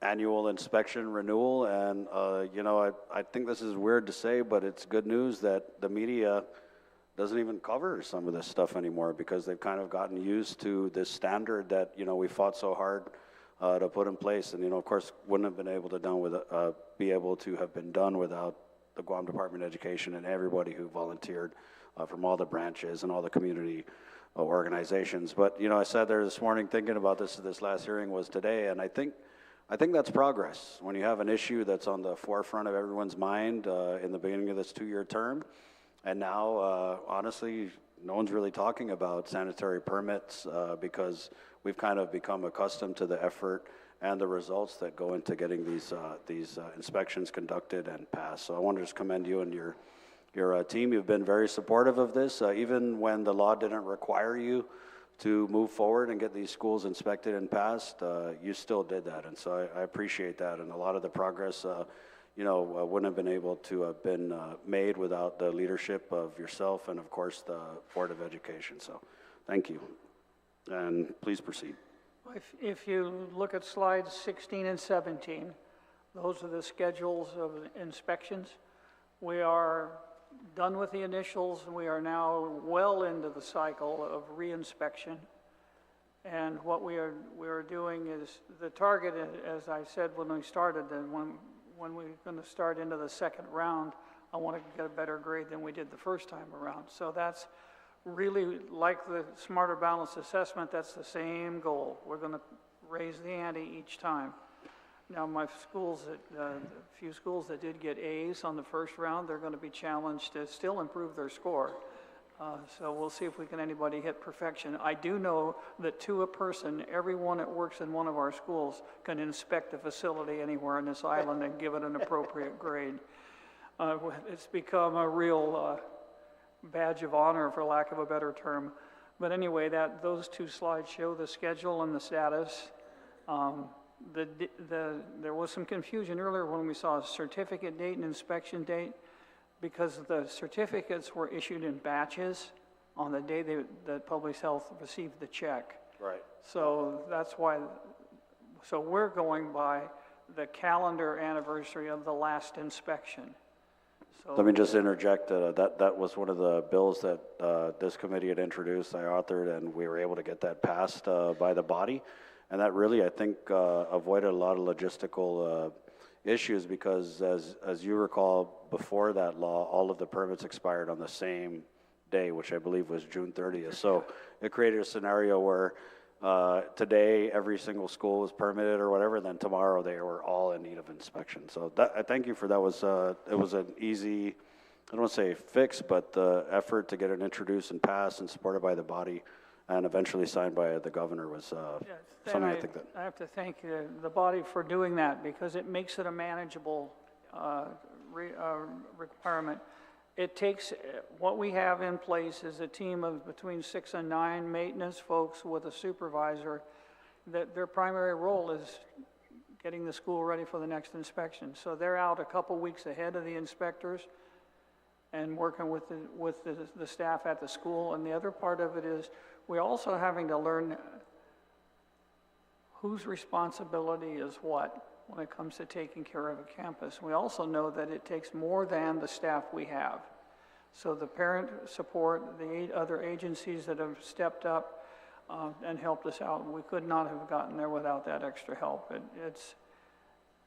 We have a big system of old buildings that need a lot of tender loving care, and that also comes with money too. So a good deal of funding has come from outside, from donations that are very valuable, and I'm happy to sign off on those letters so that businesses can take credit in their tax environment for helping out with that. But yep, it's working. The risk involved is taking our eyes off the ball, because it's easy to think, okay, we got over that hill, now we cannot worry about it, we look at something else. No, we actually now maintain the pace. But it's not the frantic pace that we were working at before, so it's manageable.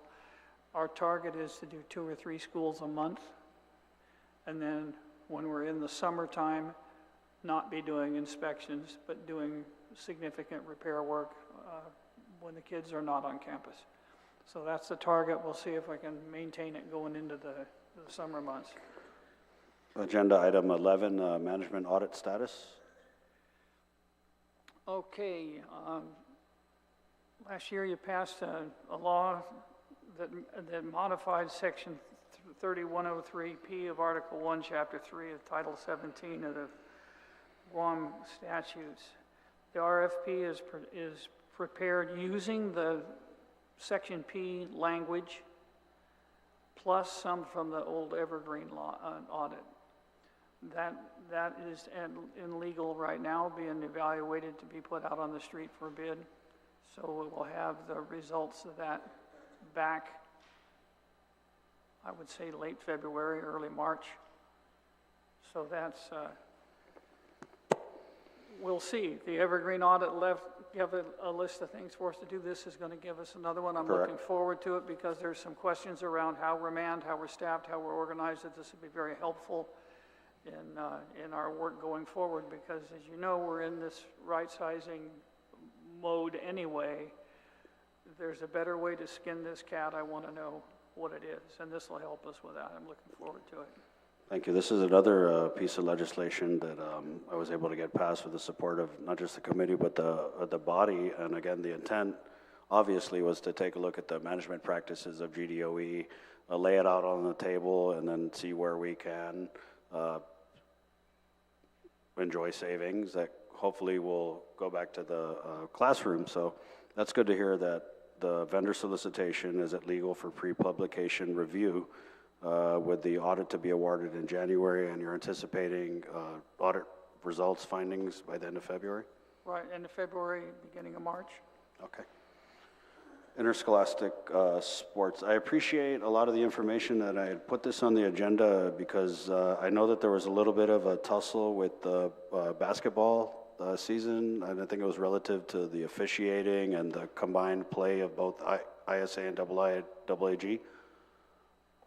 Okay, well, there you are. As you can see, I rely on my staff heavily.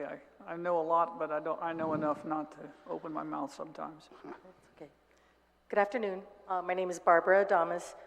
And so the issue with the boys basketball was the timing of, actually it was the girls basketball.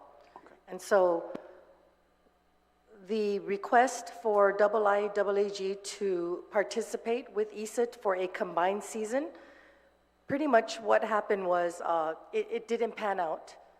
And so that's something that's going to be worked on for next year so that we can actually have more combined seasons so that our public school students are competing against the private schools.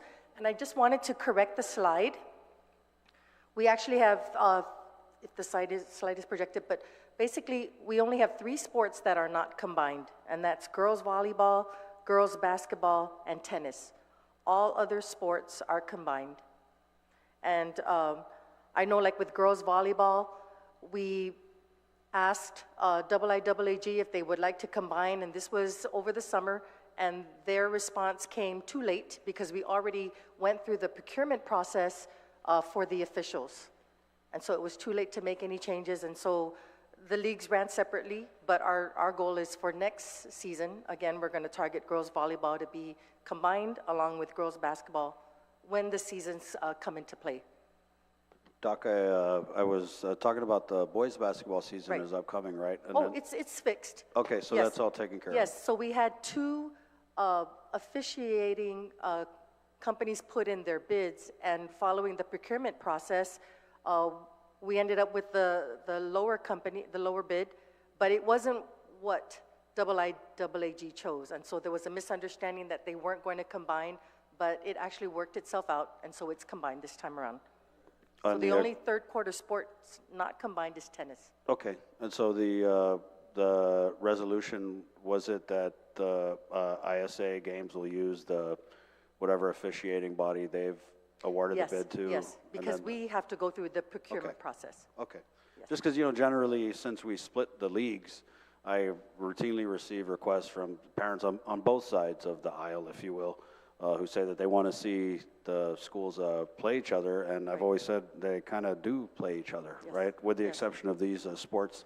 Yes, and then we do have some private organizations that have preseason leagues, Right. postseason leagues, and so there's 4 layers of competition. Do you ever see us going back to that one league model? We actually have invited IAAG to join, but they continue to remain as is. Okay. So if the combined season works, then that's the approach that we'll take at this point. Very good. Okay, thank you. Okay, and then we have Deputy Wade who's going to talk about the next slide. Thank you.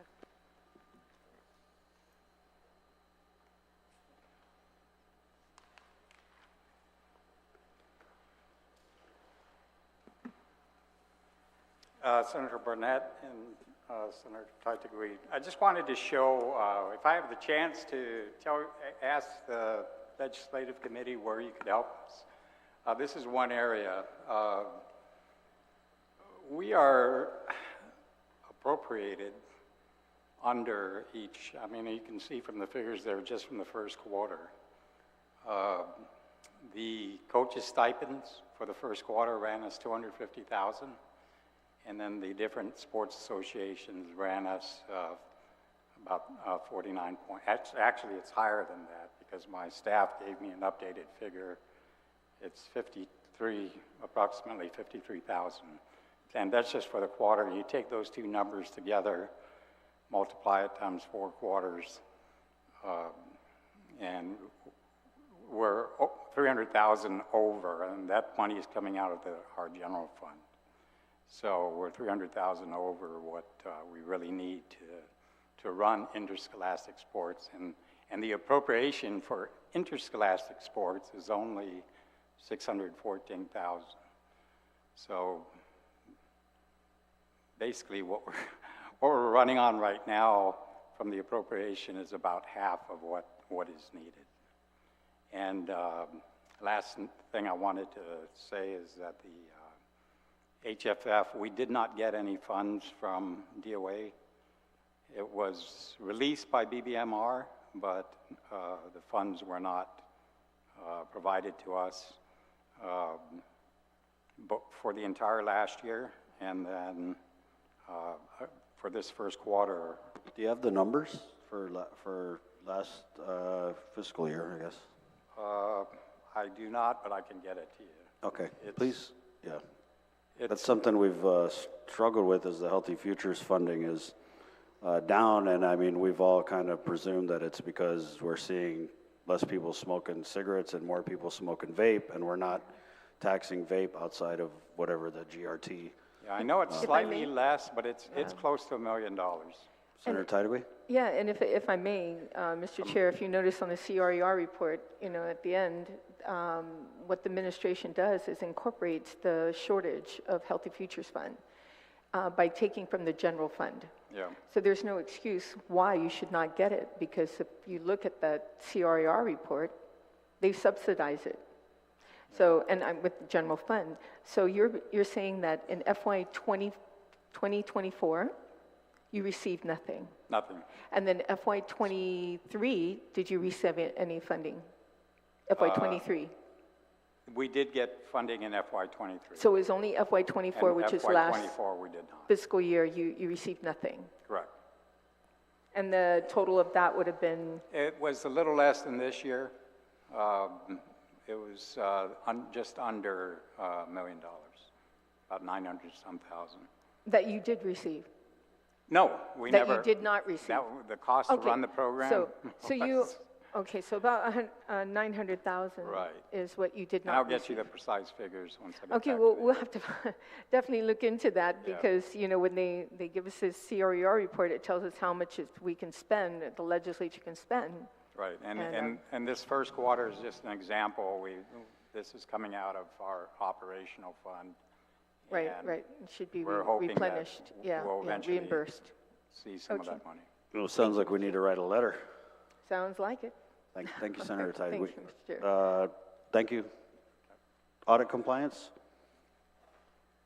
Okay, the FY 23 audit was late, but it's completed. It was a clean audit, but did have some corrective actions, and we've put those in place. Had our incoming briefing with the audit team at Public Auditor. We've turned over our information to start with, and we have a request into them. Do they need anything in addition at Ernst & Young? That's the audit firm that's handling that. We don't have any feedback on that yet, but it looks like we'll be on time. I know there was a concern about the late audit last year. We've pretty much put that to bed. I think we'll be fine and be on time with completing the audit, which will make a lot of other things move more smoothly. Yeah. And the textbook audit, we're good on that, yeah. Discussed. So the Office of the Public Auditors released, just off the top of my head, the laptop audit, and there were corrective actions in there. So are we complying with Yes. Or have we complied with all the corrective actions? Yes. Okay. Senator Tydewey? Thank you, Mr. Chair. Mr. Superintendent, one of the audits that the OPA was complaining they haven't received, or the agencies that was way behind in providing the information, was DOE. Can you explain why DOE took so long in providing the OPA with the information for their audit? Was this for the 23 audit? That's the one that was so late. Yeah. That was a mixture. And 24, what's happening? Well, just start from 23. Why was it so late that, he had a hard time getting the audit out, the government of Guam audit, because DOE, being the largest in the government of Guam as far as funding, why did it take so long?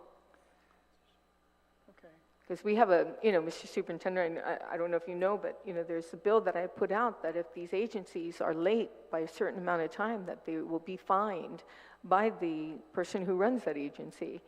So I just want you to be caught. The bill hasn't passed, but I'm pushing for it. Hopefully it'll get through, because it's important that this body gets that information right away. So can you tell me why FY23? Let's start there. For the FY23 audit, we have, we're operating without a comptroller, and so the lead of our business office stepped up and took the comptroller position, but she had never done audit closing before. She did the closing of Munis, and so it was new territory for her. And so it was new territory for her, our lead for our business office. And that's why it took a while to get things done. She's sort of holding two hats. She can no longer be appointed as the comptroller, but she's sort of holding that hat and trying to run her accounting section also. So how are we on the 24 materials? On the FY24, we did the opening conference with the OPA and Ernst & Young, and we've got some documents scheduled, some stuff required to meet in January, but I don't think we're behind currently on anything that's required. Well, for me, the FY23, that's not an excuse. You're in a position to have people in place that can actually do the job. I don't know why, you didn't jump with other opportunities right away to correct the issue, but I just hope that this doesn't happen again, because like I said, DOE has the largest chunk of the federal funds, the general fund money. Well, you guys have a huge chunk of federal funds too, but it takes a huge chunk out of the general fund. So it's important to get your audit in a timely manner. Okay, well, thank you, Mr. Chair. Sujos Masi, Senator Tydewey. Auditor pay adjustment? The auditor's pay adjustment has been clarified by the Department of Administration, and you have a section that I quoted there in the slide that's out of the letter of the findings and the determination by Mr. Byrne. And so I'll read it out. The auditor 1, 2, 3 positions are shared positions government-wide. The Department of Administration has classification and compensation authority over those positions. The Auditor 4, GOD, and Chief Auditor, GOD positions are specific to GOD.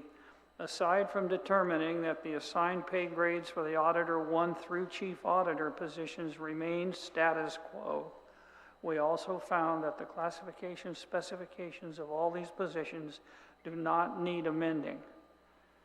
And that letter is dated, I believe, the 21st of November, 2024. And we had submitted the request for the work analysis and PDQs to the Department of Administration clear back in March. And we just finally got that determination. So it is what it is. Yeah, what do you think that is? What's your translation of that? You don't need a pay adjustment for the auditors? The change to higher income levels that some folks were looking for is not acknowledged by the Department of Administration, not being appropriate. What about the recommendation from the U.S. Department of Education and the third-party overseers that we maintain a robust and strong internal audit office? Do you think that that would be accomplished by aligning the auditor pay with the other auditors across the government of Guam?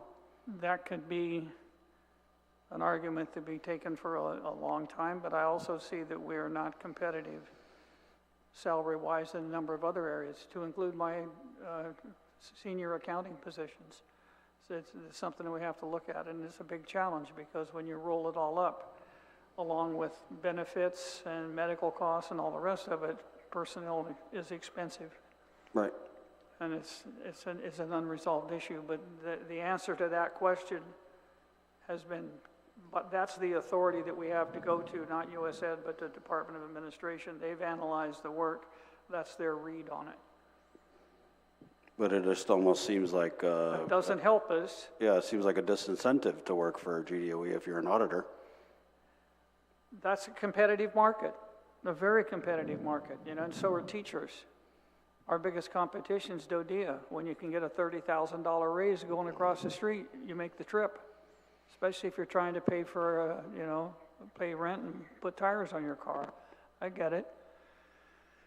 I only ask because I know that this is something the public auditor has supported, and again, it goes, for me, it aligns with maintaining that strong internal audit office, which we did not do before, and, you know, that was probably part of why we were under that third-party overseer. So if it requires legislative action, whether we need to amend something or provide, because based on my read of the funding, I mean, we're talking about, just for the auditor pay adjustment, I want to say under $100,000, is that what you're tracking?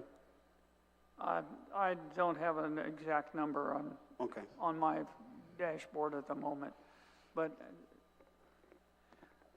I understand what Department of Education wants.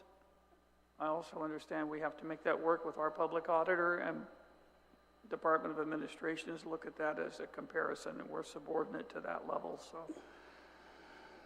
that's probably where their logic lies, but I don't know where it is. We had to submit a good deal of documentation about the roles and responsibilities. That was their analysis. Right.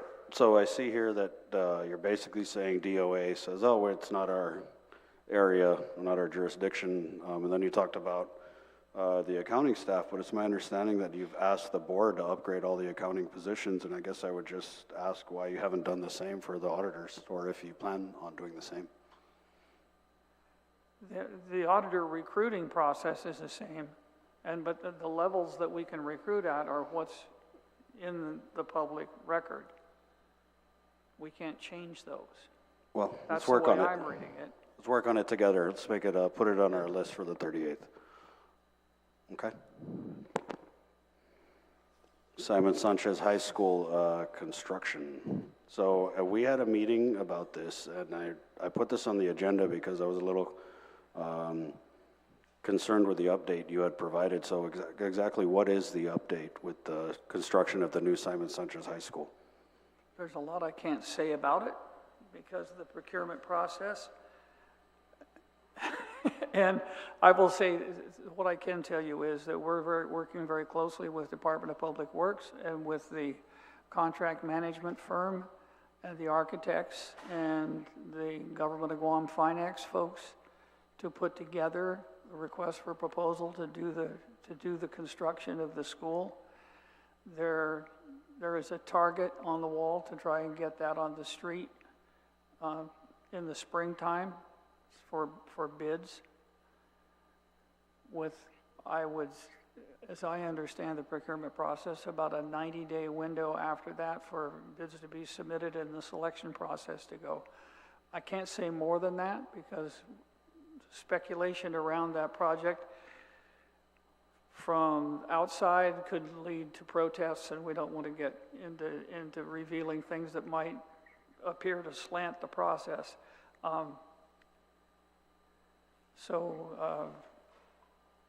The Public Works Director and myself, we've kind of cautioned each other about on how much to release, except I will tell you that I've worked other big projects before.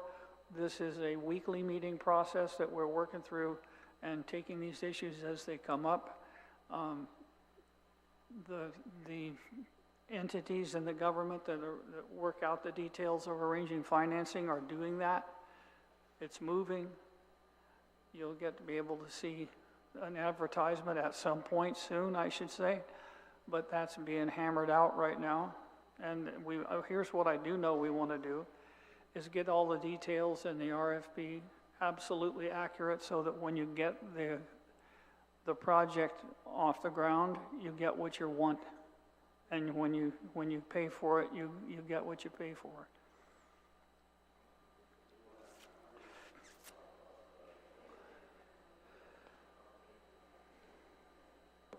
Okay, agenda item 14, the Simon Sanchez High School and JFK High School double session. Status?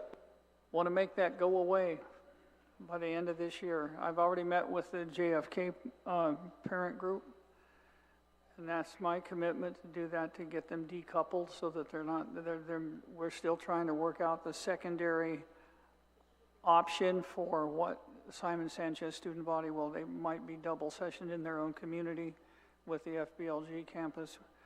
We did get a definite read from FEMA that they would not entertain the idea of Tumon Mall because they couldn't be sure how long the rent would be, and they didn't want to sign up for an indefinite period of time, given the other length of time it's taken to get the Simon Sanchez construction project off the ground.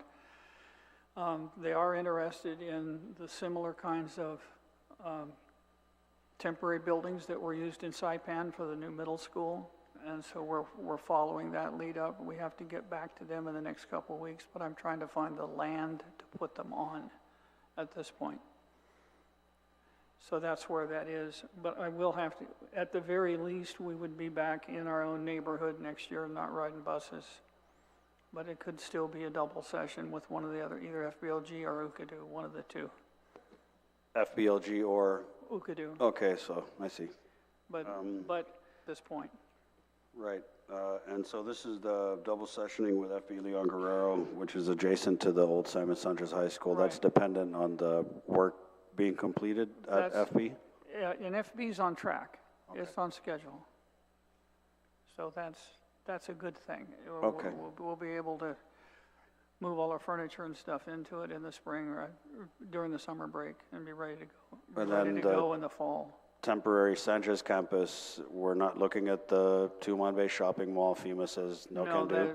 FEMA said that's a hard no. Okay, and so now we're looking at building at the current Simon Sanchez parking lot, the big area? That remains, that's the hard part, because that parking lot may be part of the construction site.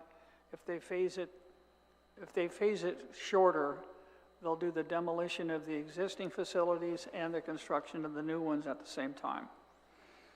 The original phasing plan was to have it in two separate phases. Yeah. So that's all tied up in the whole RFP process. But first things first, our effort is to double session Sanchez and FB Leon Guerrero, or Sanchez and UKADU at the start of school year 25-26. If I can't find some other facility for them, that's correct. Okay. And that's something I'm working with the board on still. Right. So what about, and I just have to mention it because parents of Teason High School students have reached out to me, and they're hearing this, I don't know where it came from, that Teason High School might somehow fit into Simon Sanchez students going there. So I don't know if you can shoot that down or affirm. I would say that that's not a discussion that I'm in at this okay. point. I'm absolutely not. Right on. Teajon High School, I mean, that campus was originally intended to be leased to be a transit facility. Right. And then in 2014, we had overcrowded high schools, and we moved kids in there and made Teajon High School. And in that meantime, they've built a tremendous program. Correct. And they have a lot of ownership, and they've made a lot of great strides for kids. So that's not something I want to mess with that at all. Okay. School maximization. Okay. The timeline is up there. My command team, as it's been called, that's working on this process. Their first target they had was to get me a proposal by the 6th of December. They did that, but in the intervening time, while they were working on it, the board asked to have a broader consideration of the whole district. So I tasked them with that. As you can see on the timeline, that they've gotten the preliminary information pulled together. I'm scheduled to give that information to the board on Monday. I have it in rough form, and they have it in rough form, but I can't give you what I'm going to give the board because I haven't packaged it yet. The due date I had was December 30th. Right. So I know that I have the material. So I look forward to receiving it December 30th, a minute after you give it to the board. Well, no, you'll get it right away. It's Okay. a public, once it's submitted, it's a public document, but it's a draft right now. Yes, we looked at the whole district. No, we're not looking at right-sizing high schools. No, we're not looking at this point at doing much with middle schools, except we're looking at trying to balance middle school enrollments because we have schools with 300, schools with 600, schools with 900. And if you can get into that 600 to 700 range with everybody, that's a better working model instructionally and behaviorally, especially with the campuses we have, because they're really tricky to supervise. You've been on them. There's more blind spots than you can even count. Elementary schools, we have ranges of enrollment from being 300 or 400 below capacity to being at capacity of 800. So we're looking at the possibility of rezoning some schools so that if we can get our elementaries between 400 and 550, that's a good size. It's easier to supervise, and the scheduling of instruction works better at those numbers. When you get up around 800, it's a big crowd of kids, and that gets to be a problem. Those individual students that you asked about earlier about what are we doing to get down to their needs, that makes it harder to do in a big school. But we're looking also at average class sizes across the system, and we're seeing that some of the vacancies that we have, if we schedule differently, we can do away with the vacancy entirely, and because it's when you have a negotiated class size around 25. If we took them all to 20, we could probably wipe out most of the vacant positions that we don't have filled right now, because we have classes in some schools with a real small enrollment, 10 or 15 kids, 6 or 7 in some cases, that we're working on making that go away. But that's one of the things that the study discovered while we were doing it, is we had some really small class sizes, and we had faculty structures in some places that were created when we had 30,000 kids, and as we redid the budget and redid the budget and redid the budget, we didn't change the size of the staff in some cases. So we're trying to go through school by school and clean that up. But we have some obvious schools that we could consolidate, because we have the space. For example, LBJ and Tamuning Elementary can all fit in the Tamuning Elementary building. Each time we close a facility, we save right in the neighborhood of $1.9 to $2 million. So if I do 7 or 8, that's quite a chunk of money. At the same time, we have to be sensitive to the communities and the villages that the schools are in, and listen to the mayors and the moms and dads that live there, and we're doing that. Right, but if you're going to do that, I'm not sure if you'd be able to close any schools, because I haven't really heard anybody in the community who's supportive of having, for example, their village elementary school closed or consolidated. So that was the concern that I had, is I had a lot of people reaching out to me who say, oh, GDOE wants to know how the stakeholders feel, but does it really matter? Are these decisions already made? I'll put it this way, no, the decisions are not made, because first of all, I don't make them. The authority to open or close a school or to name a school rests with the board. That means that there's going to be a lot of dialogue about what action will be taken in any of those cases. And you know, I'm very much aware that our board listens to the constituents. They talk to folks all the time. So, because I get that feedback. Sometimes it's loud and clear, but it's important that we pay attention to those things. Thank you. Senator Tydewey? Thank you, Mr. Chair. Mr. Superintendent, just going back to Simon Sanchez for just a second here. JFK, Okadu, Tejan, GW, are these schools all at full capacity? JFK is right about capacity. Okadu is a little under. GW is under by quite a lot. Southern even more. Well, Tejan, how about Tejan?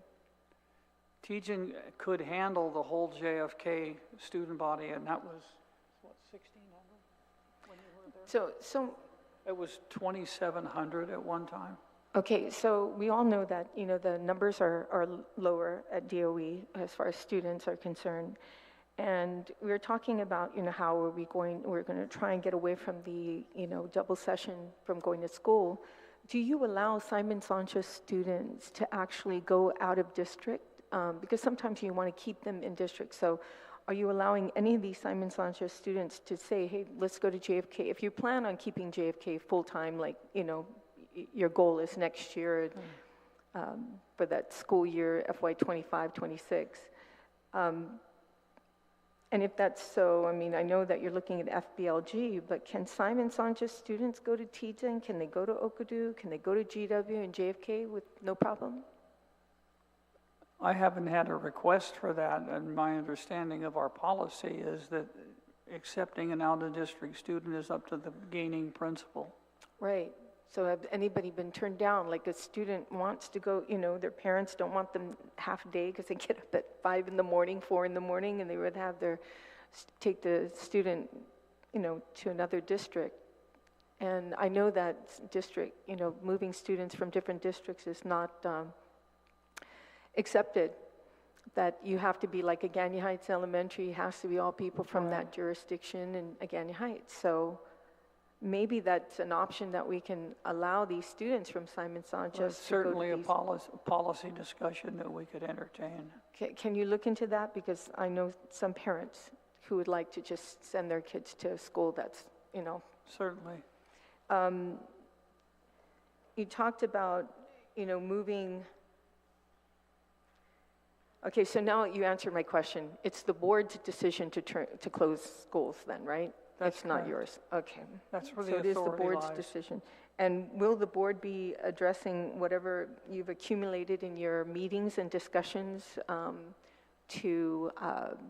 have you brought that report to the board yet for them to review? The report goes to them on Monday. Okay, thank you. Okay. Thank you, Mr. Chair. Thank you, Senator Tydewey. And that concludes your presentation, Yes. Superintendent? Yes. Okay, so we're now going to open it up to public comment, if you could, because I believe these students have some concerns that you might be able to address. And we'll start with Mr. Isaiah Tresapona. Yes, sir. Sir, you submitted written testimony, but you're going to do oral testimony? Yes, sir. Okay, so just please again state your name for the record, your title, and then proceed with your testimony. Okay. Hello. Hafaday, ladies and gentlemen of the jury, esteemed members in attendance. My name is Isaiah Trespona. I'm a senior at Southern High School, and I serve as one of the representatives on the island-wide Board of Governing Students. I am as well the public relation officer for the board.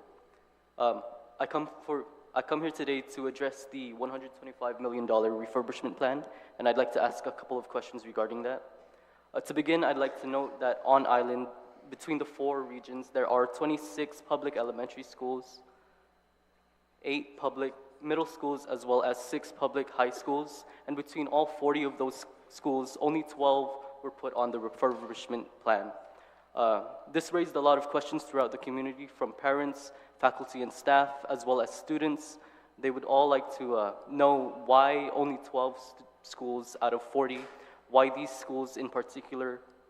And for example, Southern High School, Chief Brody Elementary School, and Inarahan Middle School, the three schools that did not meet your September 30th deadline to go back on campus. Southern High School, for example, has several buildings, not classrooms, but buildings that are condemned, not opened, such as our library, our auditorium, our gymnasium, and an entire building of over a dozen classrooms still closed. All these issues, yet we are not on the refurbishment plan. And those are just 3 of the schools that aren't there, which would remain 25 public schools that aren't on that refurbishment plan. And I'd just like to ask, why were there only 12 schools chosen? What criteria was used to prioritize these 12 schools included in the refurbishment plan?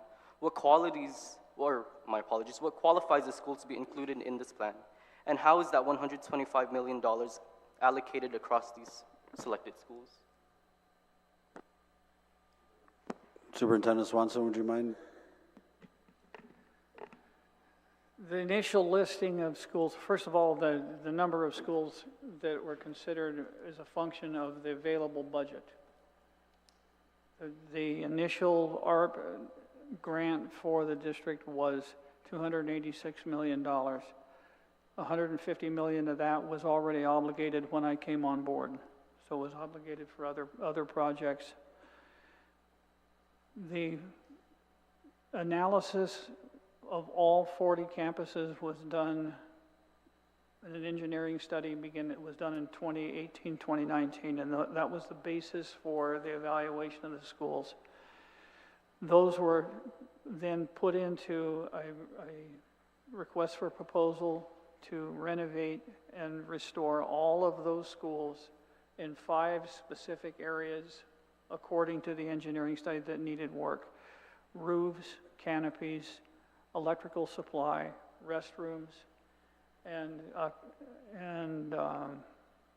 trying to think of the 5th one. Restrooms, canopies.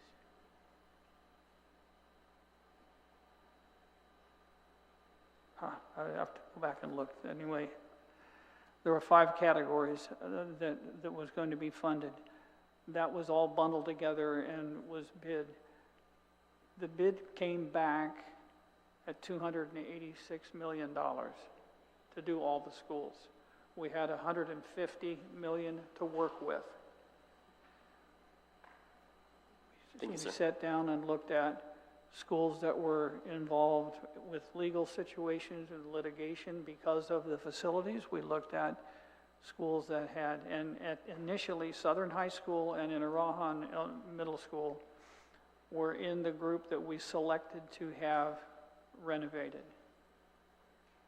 Those contracts, all 12 of them have to go through the approval process with the Attorney General's office.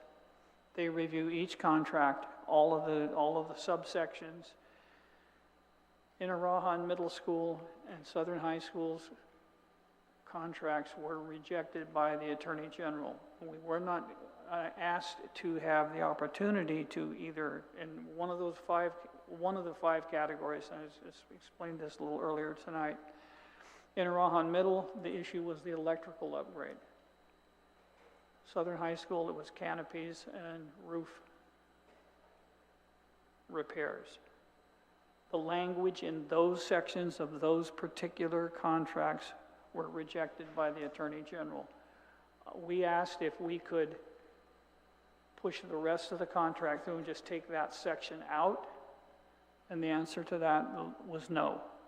We either had to do it, and we couldn't go back out and rebid it, because if we rebid that school, we'd have to rebid the whole project for all 40 schools. So the cutoff that was $1 cutoff, how much can we get funded of all the schools, because they all need it.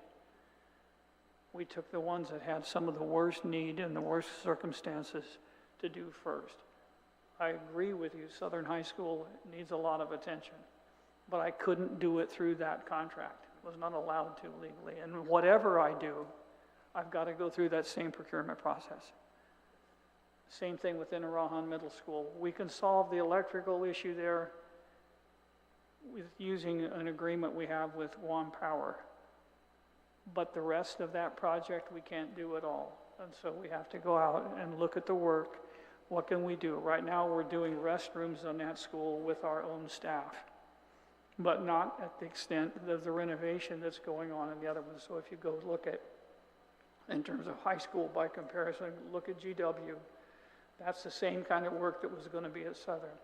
We have to go back and do it section by section. We can't put that big contract out because we don't have that big pot of money. So ARP money is gone. It's all obligated.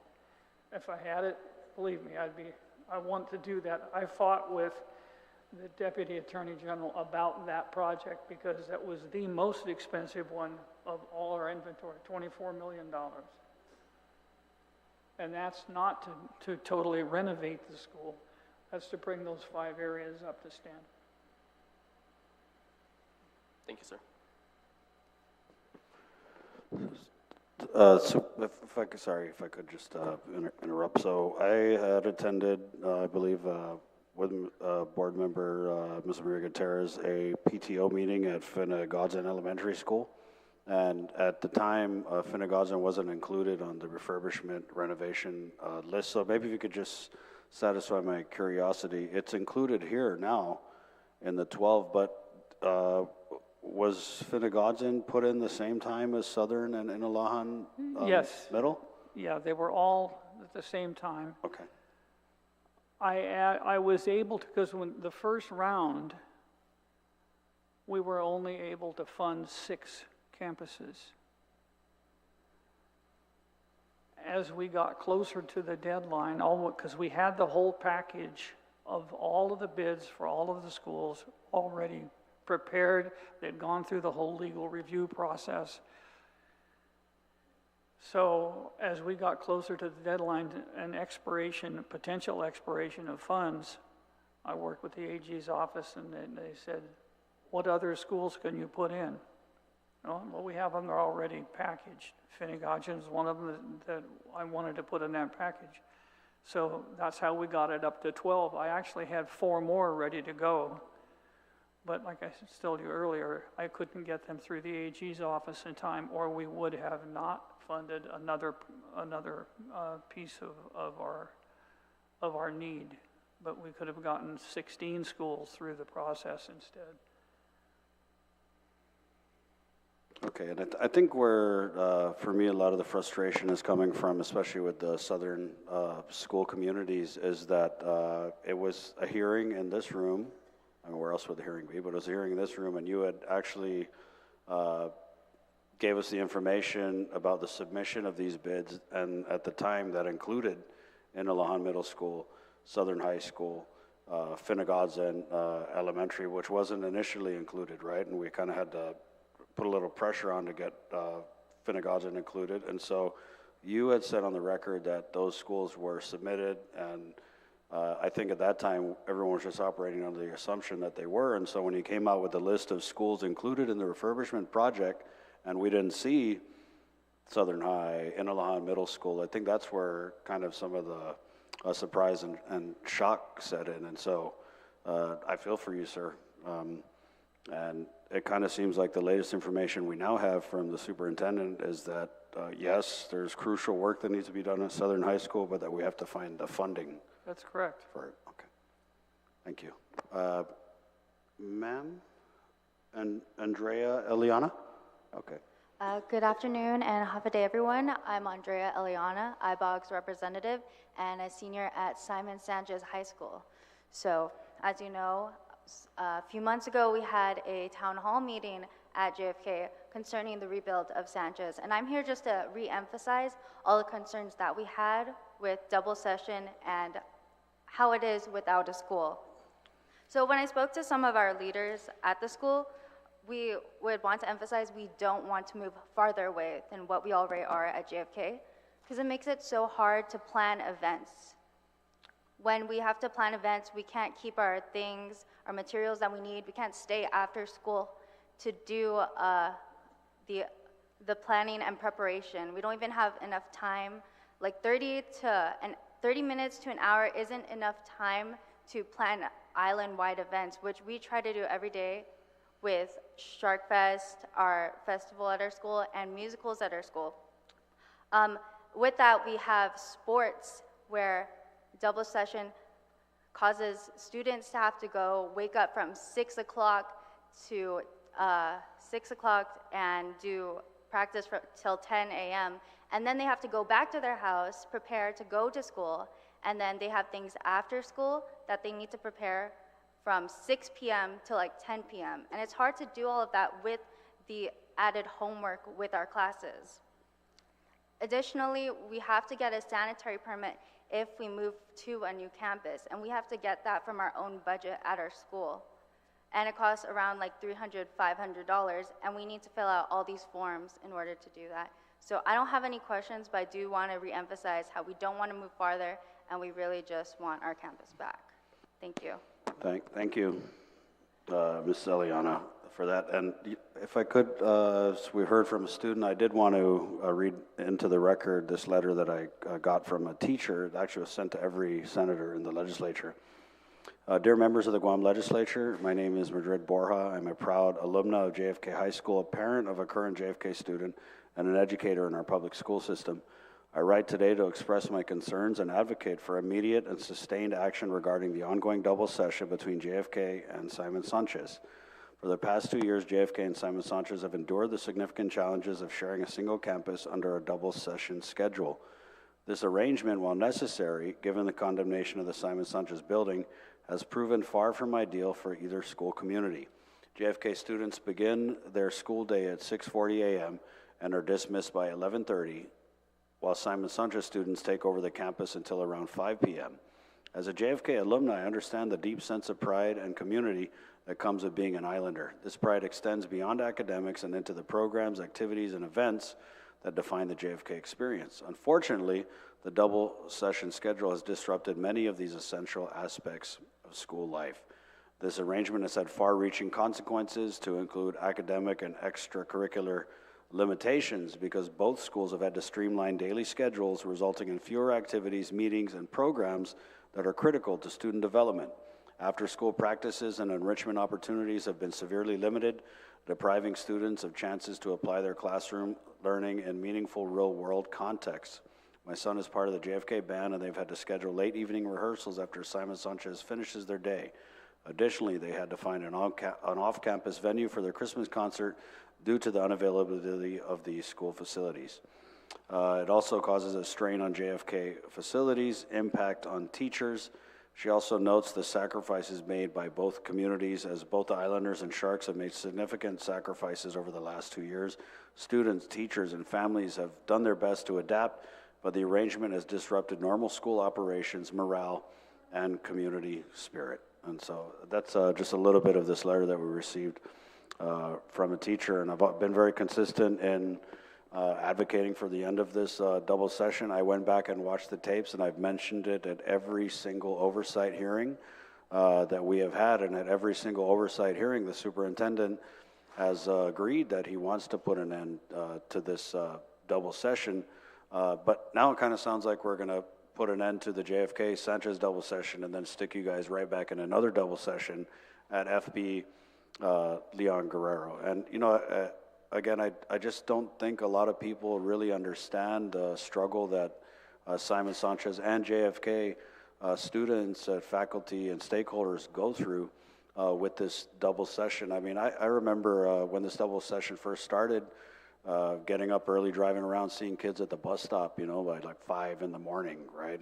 And really, all the studies show that, you know, kids' brains and brain development are not, they don't benefit from waking up that early. So I can't even imagine the effects on just like academics and lives. I mean, basically, not just of the students, but as well as the families. So I thank you for reiterating that. I know that some people out there might be tired of hearing it, but I don't think that we as senators or educators should ever lose sight of the impact that our shortcomings as a government have on the students here, right? Because, you know, every election we always say education, education, education, right? And so that's one of the things that we've tried to do in this committee is really put our money where the mouth is. And if we're going to talk about education, then we've got to go to bat for education, and we've got to keep pushing for these changes.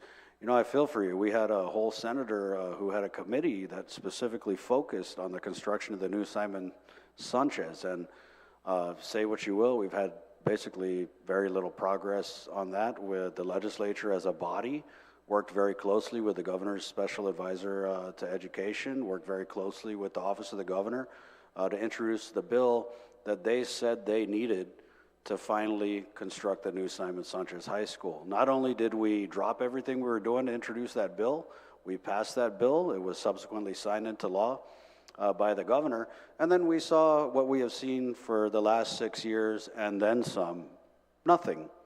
And so at that town hall, I took a lot of criticism because I called out the governor and lieutenant governor for basically not being honest or truthful with the student population there. And, you know, I took a lot of flack for that, but I just have to say for the record, I didn't speak until the end of the town hall. And the students were not having it from the beginning of the town hall. I mean, they were booing the senators, they were booing the governor, lieutenant governor, because I feel like if there's any one population on our island who has just had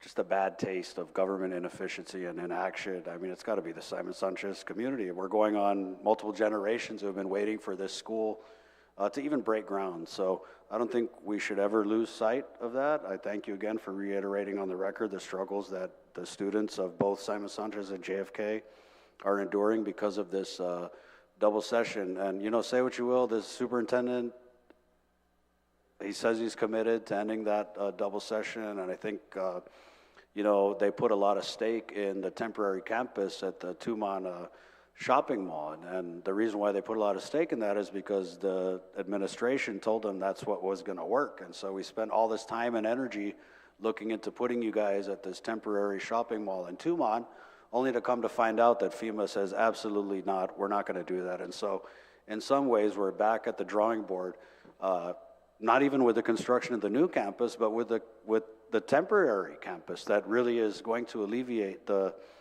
double session. So, you know, some people say government moves slow. I don't agree. They said that we couldn't get the schools inspected. They said it was going to take years and years. DOE said, oh, we only want to be inspected every other year because we can't do this. But guess what?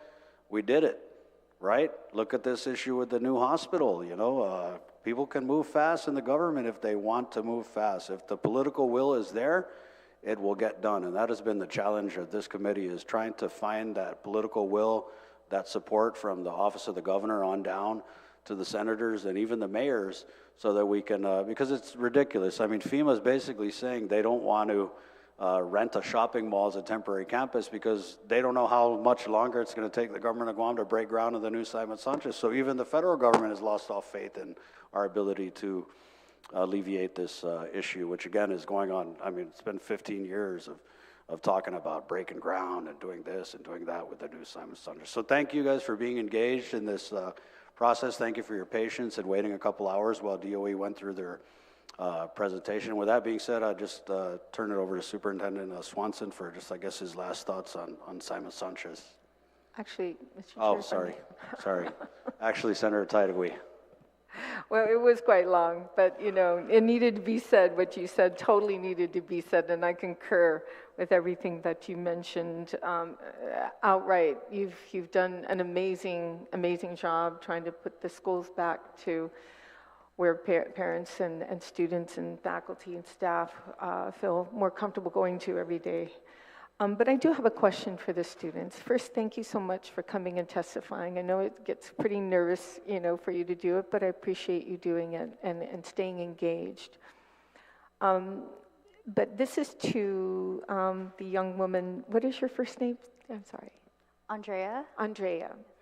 Because you're a student at Simon Sanchez, my question to you is, if you had a choice going double session to like FBLG or anywhere else, would you prefer to go to Teason High School, between Teason, or going double session? Which would you prefer? I'd have to speak more to my student leaders, but personally, I'd prefer to go double session with like FBLG or Ukadu Because if we do go Teetson and we have events, we need to go back home to get our supplies and everything and go Teetson, and that's a lot of gas money we're already spending for events, and we don't have enough time to prepare for all of that. So you would be, basically, you would be part of Teton High School. I mean, what is their mascot versus the Sharks? What's Teetson's mascot? Yeah. Oh, Titans. Titans, okay, Teton. versus the Sharks. So you would become a Titan if you go to Teton and finish school there. So I know it's just one person, but I wanted to hear your perspective since you've taken the time to come here and testify. What would you prefer? So you said that you would rather go to double session than go to Teton if Teton had the availability of, more bigger capacity to cover Simon Sanchez. So I'm curious, have you talked to anyone else, any other students? Actually, yes, I have talked to student leaders, and it was just a lot of concern about the gas money and they'd spend going back and forth. And especially, we can't do our sports at Teton because they need to do their sports. So we'd have to find our own place. And usually it's at their houses where they have to do practices and everything. So it's really back and forth. And at FBLG, at least it's a community we know. It's teachers we're familiar with. It's our cousins, brothers, sisters. And it's, we could coordinate rides and stuff with them. Okay, so just to make it clear that if you go to Teton, it would be that you would now become a Triton. You would not become a Shark anymore. So you would go to another school. It's like if you're move to another state, right? You go to a high school there. And I'm pretty sure that whenever you have events, that you plan ahead and do your backpack. And, I carry a backpack. Everyone asks why I don't want to carry a nice person. No, I prefer a backpack because I got everything in it. I can take it with me. But, I'm curious, Mr. Superintendent, if you could do a survey too from Simon Sanchez students, because we know the capacity at Teton can take these students from Simon Sanchez. And really, on Guam, nothing's far. Nothing is really far. But I'm curious to find out. So when you get a chance, let me know what that statistic is on students and their comments on whether they would go, because our oversight chair was talking about, sounds like we're still going to go to, double session. But it sounds to me like, at least one student out of how many hundred said she would rather go, double session than go to Teton. So I'm curious to find out. Okay, thank you. Certainly. Thank you, Senator, both of you. No, I am assured absolutely that we're going to be back talking with the students at Simon Sanchez about which options are going to work the best for them. I spent a lot of time as a high school principal. I know how important it is, and I agree. The activities that go on, that go along with being in high school and in American society, sometimes are more important than the academic classes. And some of the things that you learn and do in those activities are where you end up career-wise. So I know how important it is. And I thank you for your insight into this. And I know I'll be working with the student leadership at Simon Sanchez to help find the solution and their recommendation of what will work best in their lives. I'm not happy with this situation as it is, and we're going to continue to work on it because if everything goes as anticipated, you're looking at 2 years away from opening the doors on a new school once it starts. So that means, in a conservative estimate, that the 2027-28 school year will be the year that school opens. So that's still a while because we're a long ways from 2027. So we need to take care of these issues working together. And thank you from my team. It's been a bit of an arm wrestling sometimes, but we've made a lot of progress, and we still have a long way to go, and we're not going to take our foot off the gas. Thank you, Superintendent.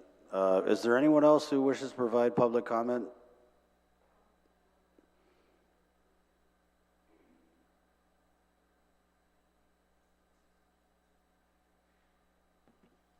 Ma'am, please just state your name for the record and then proceed with your testimony.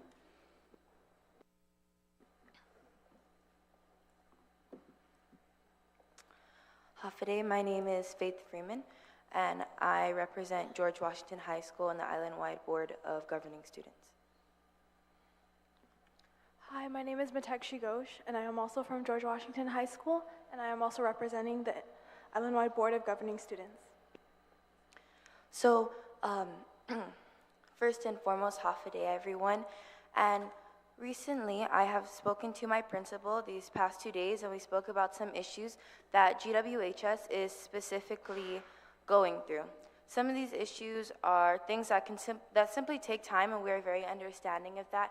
And truly, we are so grateful that we are one of the schools that are going through refurbishment as well. And, you know, again, we're very appreciative of that.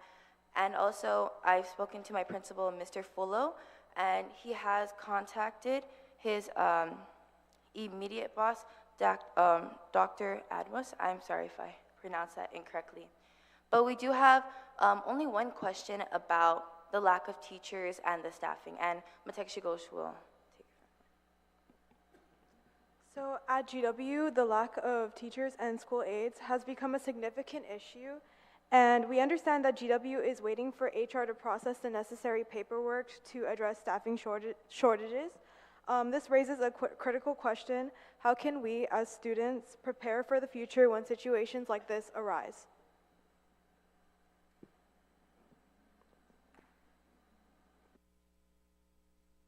Superintendent Swanson.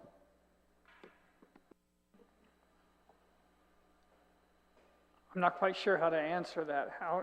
What specifically do you want me to address? I think for us, it's more of like situations have happened to us that has affected our education, and we understand that these things come as a process and it takes time. But how can we as students help ourselves in these times? How can we make sure that our education doesn't get disrupted? What can we do to help the students of our school, the youth of our school? If your question is with regard to staffing. Yes, since sometimes, you know, we have substitute teachers or even school aides coming in to be a substitute teacher, for example, like a math class. How could we, since this is coming from directly, Mr. Flo was saying that this is because we're waiting since summer from HR to give us the paperwork to fulfill this. What can we do in this time as students, you know, to maybe help this like go along a little bit smoother? Well, you just did the first step, and that's by bringing that to my attention. Now, and overall, we have challenges with hiring for every kind of position we have. It doesn't matter if it's a teacher or a principal or a maintenance worker. We're in a tough labor market. But letting me know, letting board members know, and talking to Mr. Fullo. Now, I can have a conversation with him, and we work really closely together to get down to what are the specifics. So, because in general, we can work on recruiting. In general, we can work on trying to negotiate our budget so we can pay teachers a more competitive raise so they'll want to work for us. So there's lots of different pieces in that. But in the near term, the conversation I need to have with Mr. Fullo about what is it that's missing in your school, what is it, why is it, and what can we do about it? Sometimes by asking just a couple questions, we can get that solved pretty quickly. Other times, excuse me, my wife called and it's ringing in my hearing aids. Anyway, hey, that's growing up and growing old. But I can work with that principal and our HR department to make sure that we've closed the gap on hiring. And if there is something that's missing, we can identify what it is and go after it. But filling personnel positions, critical positions in our system is a big challenge. Part of it's money, and part of it is availability of workforce here on the island. And one of the competitors, you heard me talk about competing with Dodea for salaries. I'm also competing with Clark County, Nevada, Las Vegas. They're over here recruiting. And we had teachers graduate from UOG at the semester, and they're all working somewhere else. So there's that part of it too. So there's a lot of challenges, but thank you for bringing that to my attention. I will speak to Mr. Fullo. We'll solve the problem. Thank you so much. Cedros Masi for your testimony. Superintendent Swanson, thank you for your participation in today's hearing, as well as to your leadership team and to the Guam Education Board members, including Ms. G. Cedros Masi. And there's nothing further. This concludes today's oversight hearing. The committee will continue to accept written statements on today's hearing within 3 business days from today, which may be delivered to my office on the 2nd floor of the Guam Congress Building at 163 Chalan Santapapa in Agotnya. You may also send your statements to us at malafunction@guamlegislature.org. That's malafunction@guamlegislature.org. Once again, Undonkalu Nasidu Samasi for your participation. This oversight hearing of the Guam Department of Education is hereby adjourned at 4:42 Chamorro Standard Time. Biba Betness, Guahusi. Senator Chris Malafunction Barnett, Esta, adios.